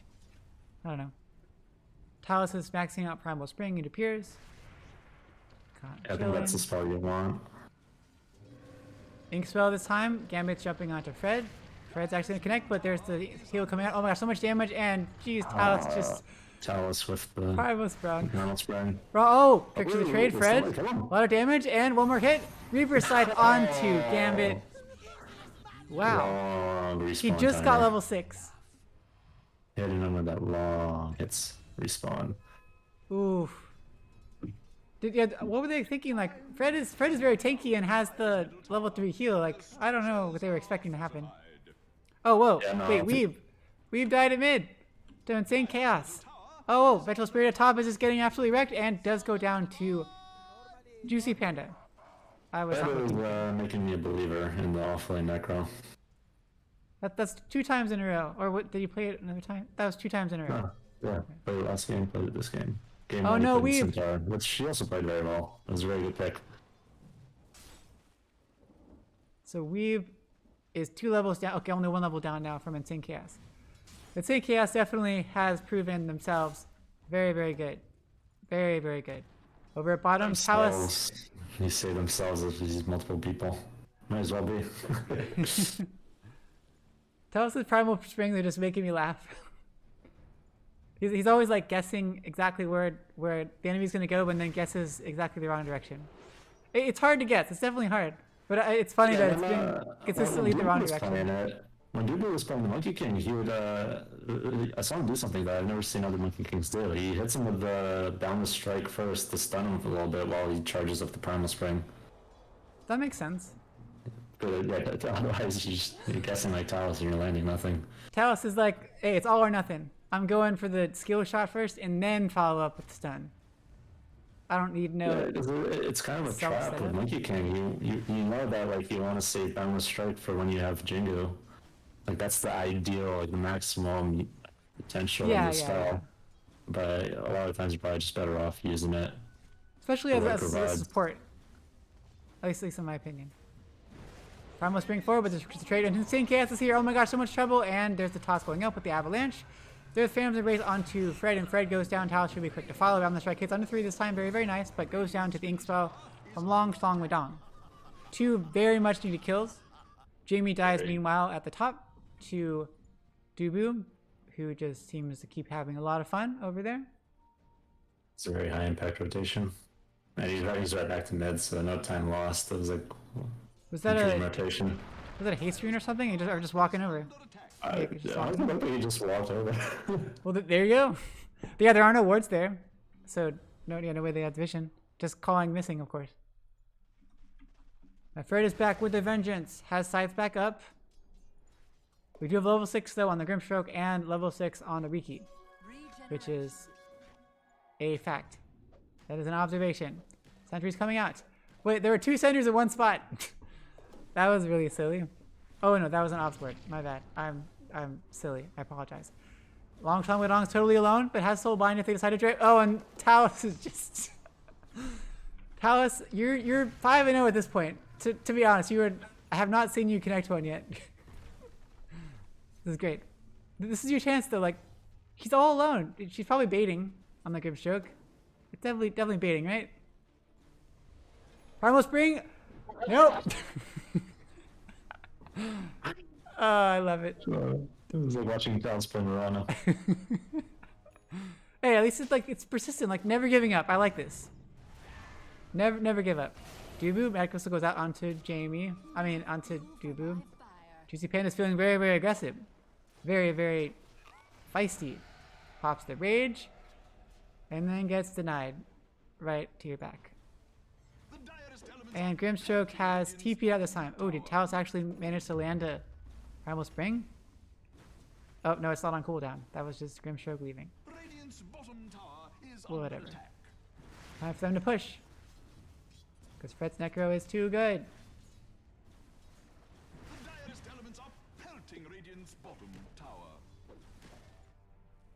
And has the whatever thingy coming out. Oh god, what's it called? The little urn thing. It's like a vase that gives you magic mana regen and cast range. Juicy Panda, level 3 Ghoul Frenzy finally. Now you can pursue onto Magic Fish. There's the Lucky Shot proc with Shield Crash, but Mech already on the Viper. Now Dubu has to be careful. Viper Strike goes on a Dubu. Oh my goodness, pops the Infest, give Dubu some more HP. Primal Spring, Talos hits a Primal Spring. Boundless Strike hits onto onto Jamie. Soulbind is here. Everyone has rotated. Here comes the Sin Chaos as well. Can they take out Jamie? They cannot. Soulbind keeps it back. There's a toss, and down goes Talos. Great rotation by both Long Song Widong and Insane Chaos. His Phantom's Race coming out. Juicy Panda is still there. Rage in 5 more seconds. They decide to back off. Good rotations by both sides. Jamie survives on a sliver of HP. Insane Chaos has finished Echo Saber. Gets another kill. Oh wow, what in the world, Insane Chaos? Flammed? No, I'm not gonna say that. Oh goodness. His sponsor is a lisp. Not a good one. Fred, be really careful. There's Ink Spell, there's Avalanche. Toss backwards. And so much damage. Fred gets wrecked. Even with the doing. He's just kind of, they're playing so split. Yeah. So fractured. It's a bit odd. Such a different start than last time, and then they don't seem to know what direction to go. Fred was doing great, of course. Now it's proven that he's not a really solid lane, unkillable. And they should have tried to kind of turn that into a little bit more momentum by having him group up with some other heroes. Instead, he just dies solo mid. And The one thing that G.O.A.T.5 do have going for them this game, I think, is that Weeb is actually going to be on a useful hero compared to the last 2 games. That is true. Lena is very, very impactful. And he's leading in last hits. He's up up there there. in net worth. Yeah, up there with Actually, just took the number 1 spot right now. Everything's actually fairly even net worth-wise. I'm surprised. Yeah. Jamie's a little bit higher, but everyone else is pretty even. Pretty cool. But yeah, I think if G.O.A.T.5 want to win, they definitely need Weeb to show up this game. So when it comes to late game, like assuming everyone's just when we get to late game, Lifestealer plus Monkey King seems better than Riki. Oh, the magic missile out onto Dubu. Dubu, Swashbuckle goes out, but gets swapped back immediately. There's a show crash, but it's not going to be quite enough, and Dubu drops to Jamie. Oof. Magic Fish is going for Greaves next. Still pretty far from it, but kind of scary. Oh gosh, his Light Checker lands with after the Yules onto Insane Chaos, who's so tanky. Gambit's here as well. Ghost Shard has popped. Fred's looking for a scythe, but no one is even close to being low. Laguna Blade was not used. Weeb just gets absolutely wrecked. One interaction I just realized is I was thinking about how G.O.A.T.5 can scythe someone and Laguna Blade them, and it's going to give pretty much a good chance at killing whoever they use that combo on. But then I remembered that Nether Swap recently got changed to include a bit of damage reduction. Yes. For Rolling Thunder used the top. Swaps. With the Infest onto it, Magic Fish is getting slowed, but there's a Scythe used to cancel the TP. Soulbind is used onto them this time. Rolling Thunder ends. Long Summonon's trying to go on there, but here comes Gambit. Here comes Insane Chaos with the haste rune. Down goes Fred. Light Striker is a little bit too early, does not actually hit on anyone. Insane Chaos comes back in with the Ink Swell, trying to hit on Juicy Panda, but doesn't actually connect. And Dubu rushes in to make some space, save his other heroes. Weave, though, hides in here. Juicy Panda is also kind of low. Light Striker connects onto Jamie with the Laguna Blade. I don't know what she was thinking, and Jamie goes down. Poor Vengeful Spirit.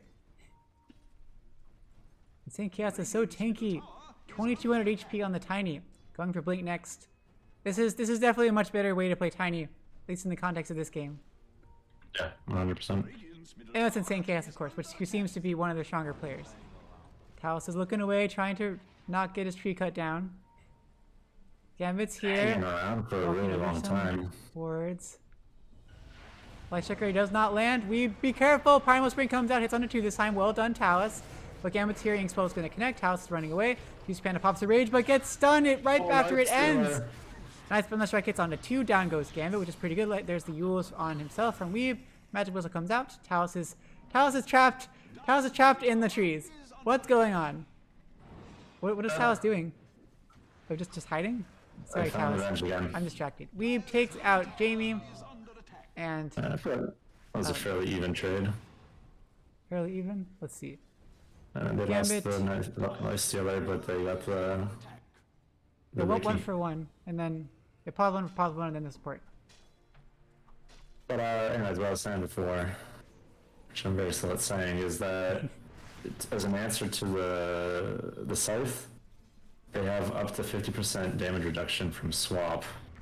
I love that buff so much. It's just, it buffed Viper or VS so much. Talos goes down to just a quick Gambit going in and killing someone with the defusal. It's such a good thing. It does a little bit of damage, so it sets off the timer for any blinks, and then it does the reduction. The reduction's huge. 50% for 3 seconds. So good. Oh god, I love it. And the cooldown's so short. 30 seconds later on. Okay, it's not that short, but it's short enough.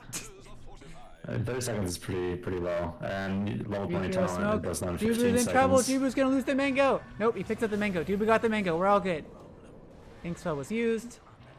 Down goes The Dubu. cooldown can go all the way down to 15 seconds with level 20 talent, so it is like very, very short.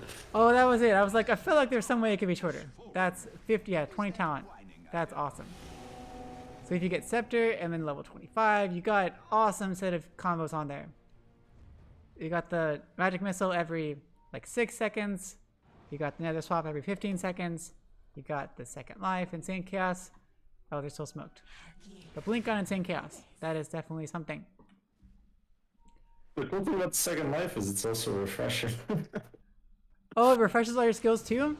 Yeah, that's the crazy part about it. Oh, that's even better. It almost makes you want to die so that you can do another missile and swap. You're like, kill me now, kill me now. Hurry up. I want to cancel the TP. It's so annoying. I hate it. I'm really glad that they updated it to make the health bars be like hero health bars. Otherwise, it was really, really confusing. But now it's also confusing because now it's the health bars, but you don't get anything. They need to put a reward on killing the illusion, don't they? Like Arc Wardens, they need to put a reward for killing the Venge illusion. I think that would be really, really helpful. But then it like gives you a reason to kill the illusion besides the fact that it's hurting you. Yeah. So Tiny's going for BKB. Next, that's good. Riki's going for Scotty. Everyone loves Scotty. Vias finished up the battalion, going for Scepter. Viper. What? What did he get? I thought Viper was so close to Greaves. Did he just get... Something's flying out. Radiant's middle tower is under attack. What? What did Viper even get? Oh, Magic Missile goes out, connects onto Dubu, and Dubu goes down to just a quick combo. I'm surprised no one on Rule 5 is building a Force Staff. Oh, you kind of got to. Oh, Soulbond goes out onto Juicy Panda just for fun. Almost was close enough to Fred, but not quite enough. Yeah, to get you out of the cloud seems kind of important. And to get you away from... Especially Lifestealer, like he has magic immunity, but he needs to not be silenced in order to use it. It's like really important for him. Very much so. It is Especially easy to get... grab all these slows with Viper and Diffusal. Yeah, so much kiting. It's so easy to get overconfident when you have your built-in magic immunity. They're looking for someone, they're looking for someone. Talus jumps to the high ground. Wants to find someone, but no one is actually here. That's okay. It's okay, it's okay. Fred has the... Oh, Fred has Force Staff, going for BKB. Definitely a different build than before. Force Staff and... Uh-oh, Debu stuck on the cliff. Another 10 seconds. That's okay. We Boots of Travel also going for BKB. Everyone's going for BKB. Long Slam Badong finish up the Aether Lens. Viper is still so far from the Great. I feel like I missed something on Viper. What does Viper keep buying? A fort? Oh, a Force Staff. That's what happened. Okay, okay, okay. Decided to switch from the Greaves to getting a Force Staff first. There we go. Oh, blink forward. The thing spell. Nice Yules on Weave to save a little bit longer, but she's probably going to die. Force Staff goes out. Okay, Tricks with Trade doing some more damage. Phantom's Embrace. And the tree comes throwing over his soul one on 2 heroes. With the Reaper Sight, doesn't actually kill anyone. Oh, this wasn't Reaper Sight, that was something else. I don't know what that was. Wukong's command comes out. Swashbuckle, toss backwards. The Viper Strike, Inkswell does end up connecting onto Talus. They're all here, they're going back onto the Polar with so much damage from the tree. Dubu goes down, Avalanche onto the 2 heroes, jumping forward onto Fred. Fred pops the ring. Infest into Fred. Toss once again with Inkswell onto Fred. Swap back from Talus onto the backside, and Talus goes down. Oh, Fred has the ring, has the infested Lifestealer inside of him. There is Inkswell. Magic Missile about to be there, and they're just in time. Inkswell does not quite connect, but the Stroke of Fate to follow does end up finishing off Fred.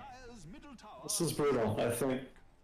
I honestly think this might be GG here, because I don't see how G.O.A.T.5 can bring it back. I don't see what they have. Like, there's no quick timing they have coming up that can like turn this around. They seem to have been fighting very, very, or whatever the word is. They haven't really been fighting very well as a team and coordinating their spells well. It seems like they're like on unfamiliar heroes, or they're not used to the combos. And so all the fights are very, very disjointed. Yeah, that's too. G.O.A.T.5. And it's just like that last fight. Like they're kind of holding it steady and even up until like 20 minutes, but then like that last fight, it's just it puts them. It was pretty clear. Put them pretty far behind, and yeah, I don't think they can make it back. We never know. I think things could happen. We do have some item timings coming up with BKBs. Once Weeb gets BKB, once someone else was getting BKB. Fred get BKB. Oh, Fred's really far from it. Once Weeb gets it, if Weeb doesn't die first, that'll be something. Because Weeb has been dying to those combos getting picked off very, very early. Hasn't really been able to contribute too much to the fights. So that could be something. We can look forward to that being a potential time. And there's the recipe, so BKB is now finished on Weeb. But tier 2 tower goes down at mid. Already down at top. But they are leaving. Oh, and they took the outpost already. Very, very nice of them. Talus pushing bottom tower. You nailed that Primal Spring. Scouting out. Weeb with the BKB. Yay. Juicy Panda with Maelstrom and Sanj going for Scotty. Gambit will have Scotty in a little bit after this creep wave, most likely. Oh, but Miss hit that last creep. Still got enough, but almost didn't have enough. 3 hero smoke.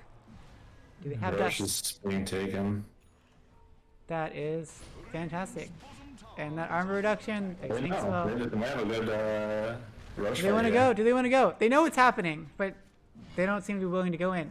It's happening. You gotta go in now. Rolling Thunder comes in. But I think the Fission Wukong Strangle's out. They're gonna take out Jamie, who just the swap by Jamie goes out with the Soulbind. He can be popped by Insane Chaos. Can they take out Roche? Roche is so low. They do take it out, and who's gonna get the Aegis? Nobody's picked it up yet. Nobody's picked it up yet. Here comes Laguna Blade out. Juicy Panda stashes it. Reaper Scythe goes out. The Cloud is here. Gambit's looking for a jump away, but there's Inkspo coming out. Gambit is gonna land it. Jumps away in time. Takes it to the Polar Bear. Oh my gosh. But Viper has gone down, as has Tiny. And Aegis was picked up by Juicy Panda. What is Talos doing? Talos is okay. That was really good. What just happened? So they didn't pick it up because there were too many things, like nobody could find it? I think whoever was trying to pick it up got scythed potentially.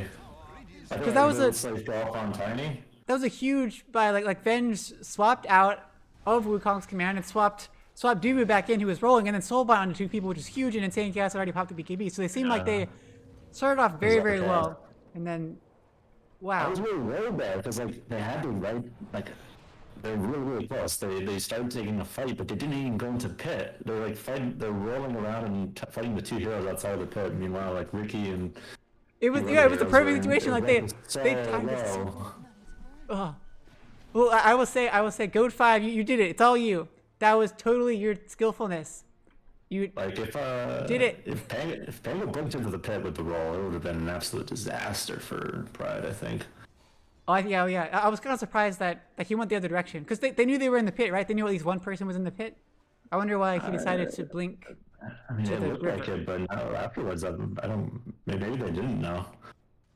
Oh yeah, I guess I check the assumed, pit but I at didn't all. check their vision. I assumed that like because the ink spell finished, I assumed they could see it sticking out. But maybe with the fog, it doesn't work that way. If it's because like the center was in Roche, it could have.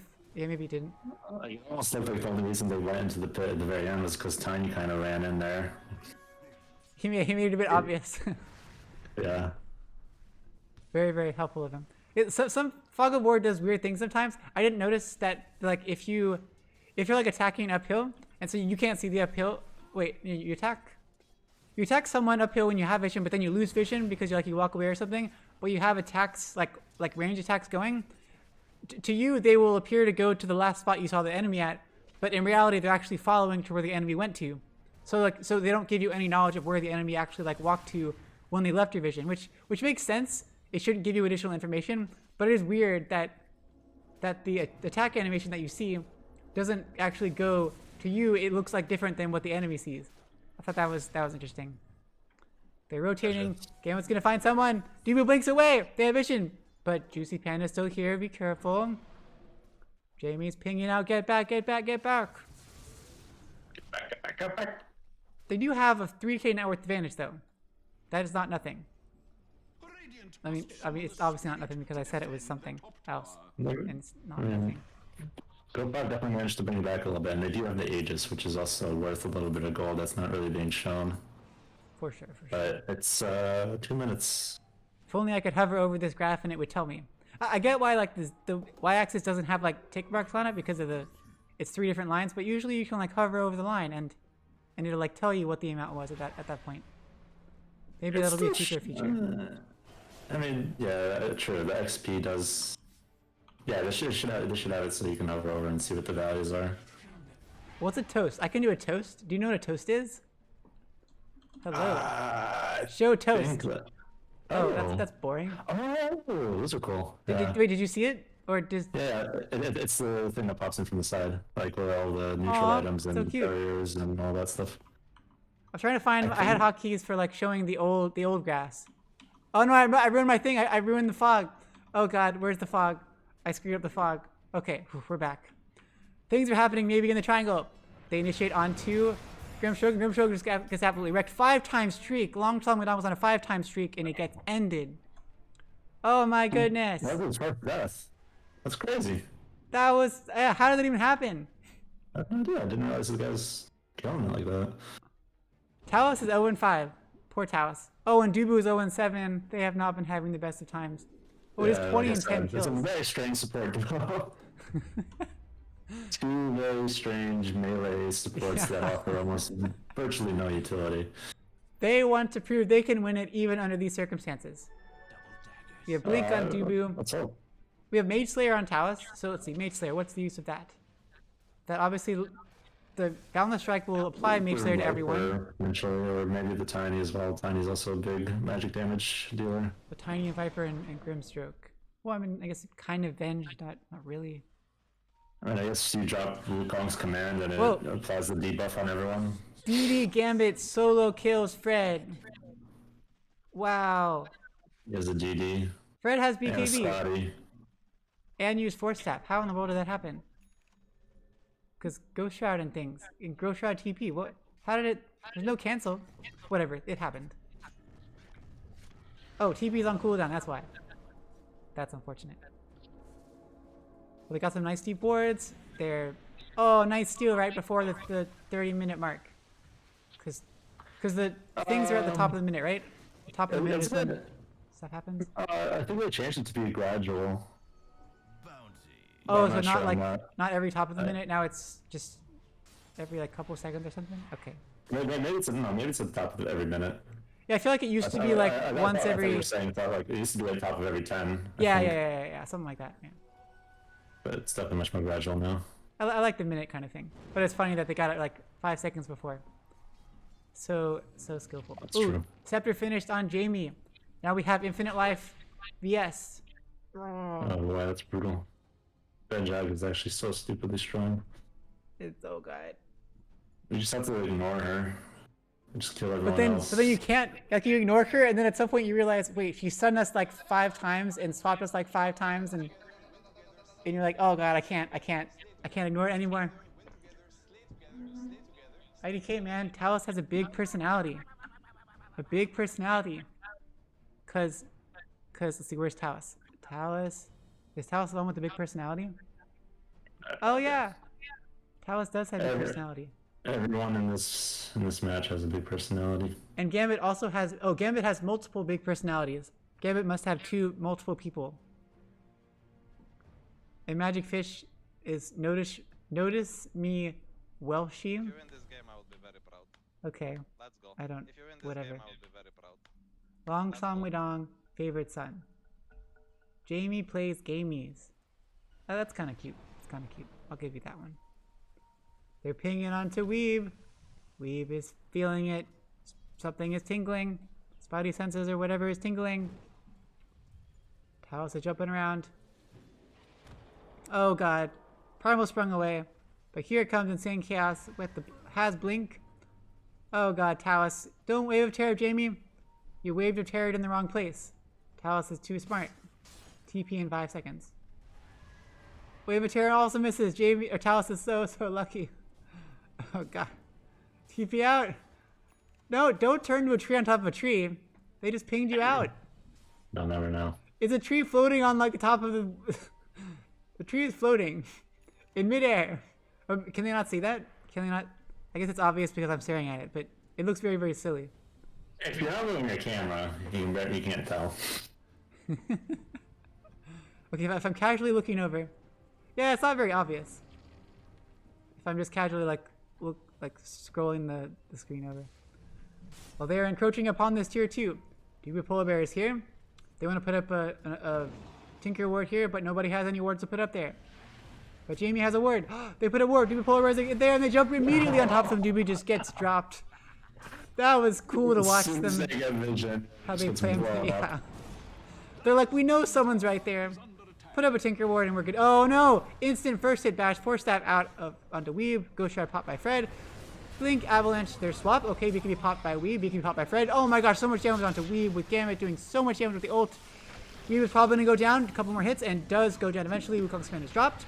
By Talos, Fiber Shot goes out. Insane Chaos running away with Ink Swell. It does finish. Soulbind goes out onto both Fred and the other person. Life Stealer. Oh my gosh, Life Stealer is getting absolutely right. Life Stealer goes down. There's the double stun. Magic Missile goes out. Blink Strike forward. Talus goes down. Fred's trying to run away, and Dubu Polar Bear is way too far, and then also goes down as well. That was a dive back for Dubu. Fred is stuck with the Ghost Shroud. Gets thrown up in the air, and Rampage for insane chaos. Rampage buyback by Talus. But I don't know. This seems like about it. They had Aegis. Wait, Aegis expired, didn't it? It must have Yeah, it expired a long time ago. long time ago. Yeah, you're right, a long time ago. But Rampage, he killed everyone separately. Especially they're like respawning in 2 minutes. Yep, that's a Shard Tiny. Shard Tiny 4, that's what they wanted to do last game. The crazy cleave. Look how much damage he does. Watch it. Bam. The damage plus crits. Plus the bonus damage from the thing. Plus the... Wait, does it do the bonus building damage? No, it doesn't do that. I feel like it used to do that. It's also Oh, God. 220, so yeah, you pretty much still beat people. So good. Well, they're gonna definitely lose mid and bottom racks. But Fred will be up and Dubu will be up with everyone's ults, except for Wukong's command. But it'll be up soon. 4 hero smoke goes out. They are hunting, but they should be very, very careful. We haven't got to the Scepter on Jamie yet, but Scepter is there. And Aether Lens. Insane Chaos finished up the Silver Edge, so that gives you the crits now on there, because now it's a crit thing instead of a Echo Saber thing, and instead of the old stuff it used to be. Magic Fish finished up Reeves, has Hurricane Pike. Very good. And who else we got? We already had Basher on Gambit, but I'm sure he will be getting Abyssal Blade soon enough. They're coming, they're coming. Smoke is going to wear off soon, but they spotted out Gambit. There's the dust. There's a Boundless Strike coming on. Do they have... No, they do. Okay, they get it. 3% goes out, and they take out Gambit. They finally timed everything very well. Down for 2 minutes. Ooh, that's a long time. Yay, Rosh is sight. spawning in 10 seconds. This could potentially open up another Rosh for them. If they have, That's true. They need to get some vision on it.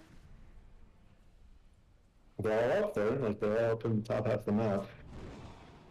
I mean, Yeah, except for take the Juicy turret Panda off just on having a them. happy old time. Someone's got to defend the base. They do need Juicy Panda to take... Well, it would help them to take Roche. But of course you can, like, lucky shot your way to victory. I always feel bad for Roche when he gets lucky shotted. He's a pretty I good feel right bad. there. He has a crit stick. But now they're TPing away. Wait, who is a crit stick? Lena. Oh, she does. What in the world? I feel like she needs a little bit... Well, I guess Tanky won't really help that much. Okay, and Tanky is walking around. Clicks forward, kills a creep. Talus is being a monkey-shaped word. Primal Spring, Weeb is here, is it infested? Nice Boundless Strike, hits onto Magic Fish. They're looking for Long Shamadong. Exposure land, it's not going to hit anyone, and down goes Long Shamadong. Force stack out. Magic Fish is able to survive, but here comes Jamie. Jamie's here, and so is Insane Chaos. They gotta be super careful. Riki is up, but here comes the Silver Edge going on, but the Rolling Thunder takes Insane Chaos, sons of it. Oh my gosh, so much damage. Frag gets dropped instantly. Juicy Pain is getting wrecked as well. So much damage, and just the huge crits from Insane Chaos. Wukong's is dropped by Talus. Rolling Thunder is going everywhere, but Fred is trapped. Dubu Polar Bear is trapped. Swapping out of Wukong's command. That is why you have Venture Spirit up against Monkey King. TP out by Dubu Polar Bear. It's going to be enough, but then one more blink forward, and Jamie takes out Talus. Oh. Yeah, they're just too far ahead. Oh. Riki didn't even need to be anywhere near there. Totally No. dead. Not even. Oh, God. This Tiny is massive. Does the crits, he even got taken out like with the Rolling Thunder. He didn't even get to do anything, but then he was in the perfect spot behind and just slam, insta-death, toss, another insta-death. Well, okay, it's not insta-death then. It wasn't instant, but it's big, It's very big funny. smacks. Watching my lifesteal, I get force staffed around like 4 times. They've been pretty good with their positioning stuff. And good venge swap. Not that Wukong's command was going to do anything besides create space, but it was good. That swap, if anything, just delayed his death. Yeah. Like a King's death, because Tiny was just wailing on him. He wasn't gonna last. Now he's got Moonshard on the Tiny and Roche. Oh God, poor Roche, poor Roche, poor Roche. 65% of attacks. You got whatever solar crested and stunned and critted and just wrecked. Who's gonna get the shard? I think they denied it. No one's gonna get the shard. You got it, Jamie. You got it, right? Oh, you killed it. Oh, that was mean. Gambit was gonna take it. Sleeping Dart's so silly, Yeah. but Jamie's like, no, no, we don't need it. Yeah, they don't really need it. I think they denied both of the things there. 4 hero smoke. Hey, They smoked. Oh god, Insane Chaos. I was gonna say, they denied the Aegis because the Aegis wasn't showing up. It was masked by the smoke icon. There's a UI bug. Oh, good point. Yeah. They have That one. was the They have difference. precedence. Precedence. Oh, it makes sense, right? If they can only show one, they have to decide which ones take precedence. Or just figure out a way to show multiple. Oh, yeah, that would be ideal for sure. And they should show runes, because the overlay thing that they use for like TI and stuff, that thing you can like pay for, it's that one shows runes, which I think is really helpful. So if they can already show smoke and stuff, why don't you show runes whenever they're like active? That's just my opinion. I am very glad didn't they used to have like a while ago they had the streaks where like you'd be on fire and stuff. Yeah. That one kind of bothered me because I couldn't figure out what the rules were behind it. It seemed arbitrary when people were on fire, and I didn't like it for some reason. And I also felt offended because I was usually not on fire, and I wanted to be on fire. Well, they smoked. Oh god, crits under Fred. Half HP and 2 hits. No big deal. No big deal. Jamie looking for a swap. Oh god, swap up. We pops the BKB, but so much damage. Viper Strike goes out. Insane Chaos is stuck inside of the Wukong's command inside of the Rolling Thunder. Dewey Pulver's running around like crazy. Toss goes up. There's a break. First death on Tiny. Jamie's taking a lot of damage too with Wukong's command, but actually gets to walk right out of there. There's Mage Slayer doing a lot of work. Oh, that's a good thing for Mage Slayer with Wukong's command. But there's a soul bind. There's the Phantom's Embrace. We could be popped by Fred, but it's just not going to do anything. Fred dies. Doobie dies. Laguna Blade goes out, but Weave gets kind of wrecked. Balance Strike gets a little bit of damage. Long Salmon goes down, but GG called by Fred. Weave gets Magic Missile to death, and Gambit finishes off Talus. GG. Beat PSGS. That is both of their goals at the beginning of the game. They're like, just whatever happens, beat PSGS. That's all that's all anyone really cares about. Yep. Oh. Well, well done. Early at the end, they jump onto the Tiny. Tiny's got an Aegis. And the next star gets the Venge, who also has a second life. Yeah. So, it's like... At least they did take out Tiny's thing pretty well, and like the Wukong's fan was nicely placed, and I thought Dubu rolled pretty well at the end. They were too far ahead. I don't know. It wasn't really gonna happen. Well, congrats to Pot of Pride winning game number 3. They will continue on. They're guaranteed a spot in the top 2 teams. They will continue on next week, hopefully next Thursday, in the Grand Finals up against PSGS. Congrats also to G.O.A.T.5 for winning place number 3 in the league. Yes. It has been a pleasure to watch you and stuff. Yeah. And thank you, Mad Max, for casting with me. It's very fun to not be alone. Yeah, I hate solo casting. You gotta have a lot more endurance too, it seems like, when you're like the only person saying words. It does take feeling. I just fall asleep. Oh, Especially best of threes. I'm glad it's a bit early for me, but sometimes you have those like really late games and it gets a bit long. Yeah. Cool. Well, that's all we got, folks. Thanks, Mad Max. Thanks, everyone. I'll see you next week potentially. Yeah.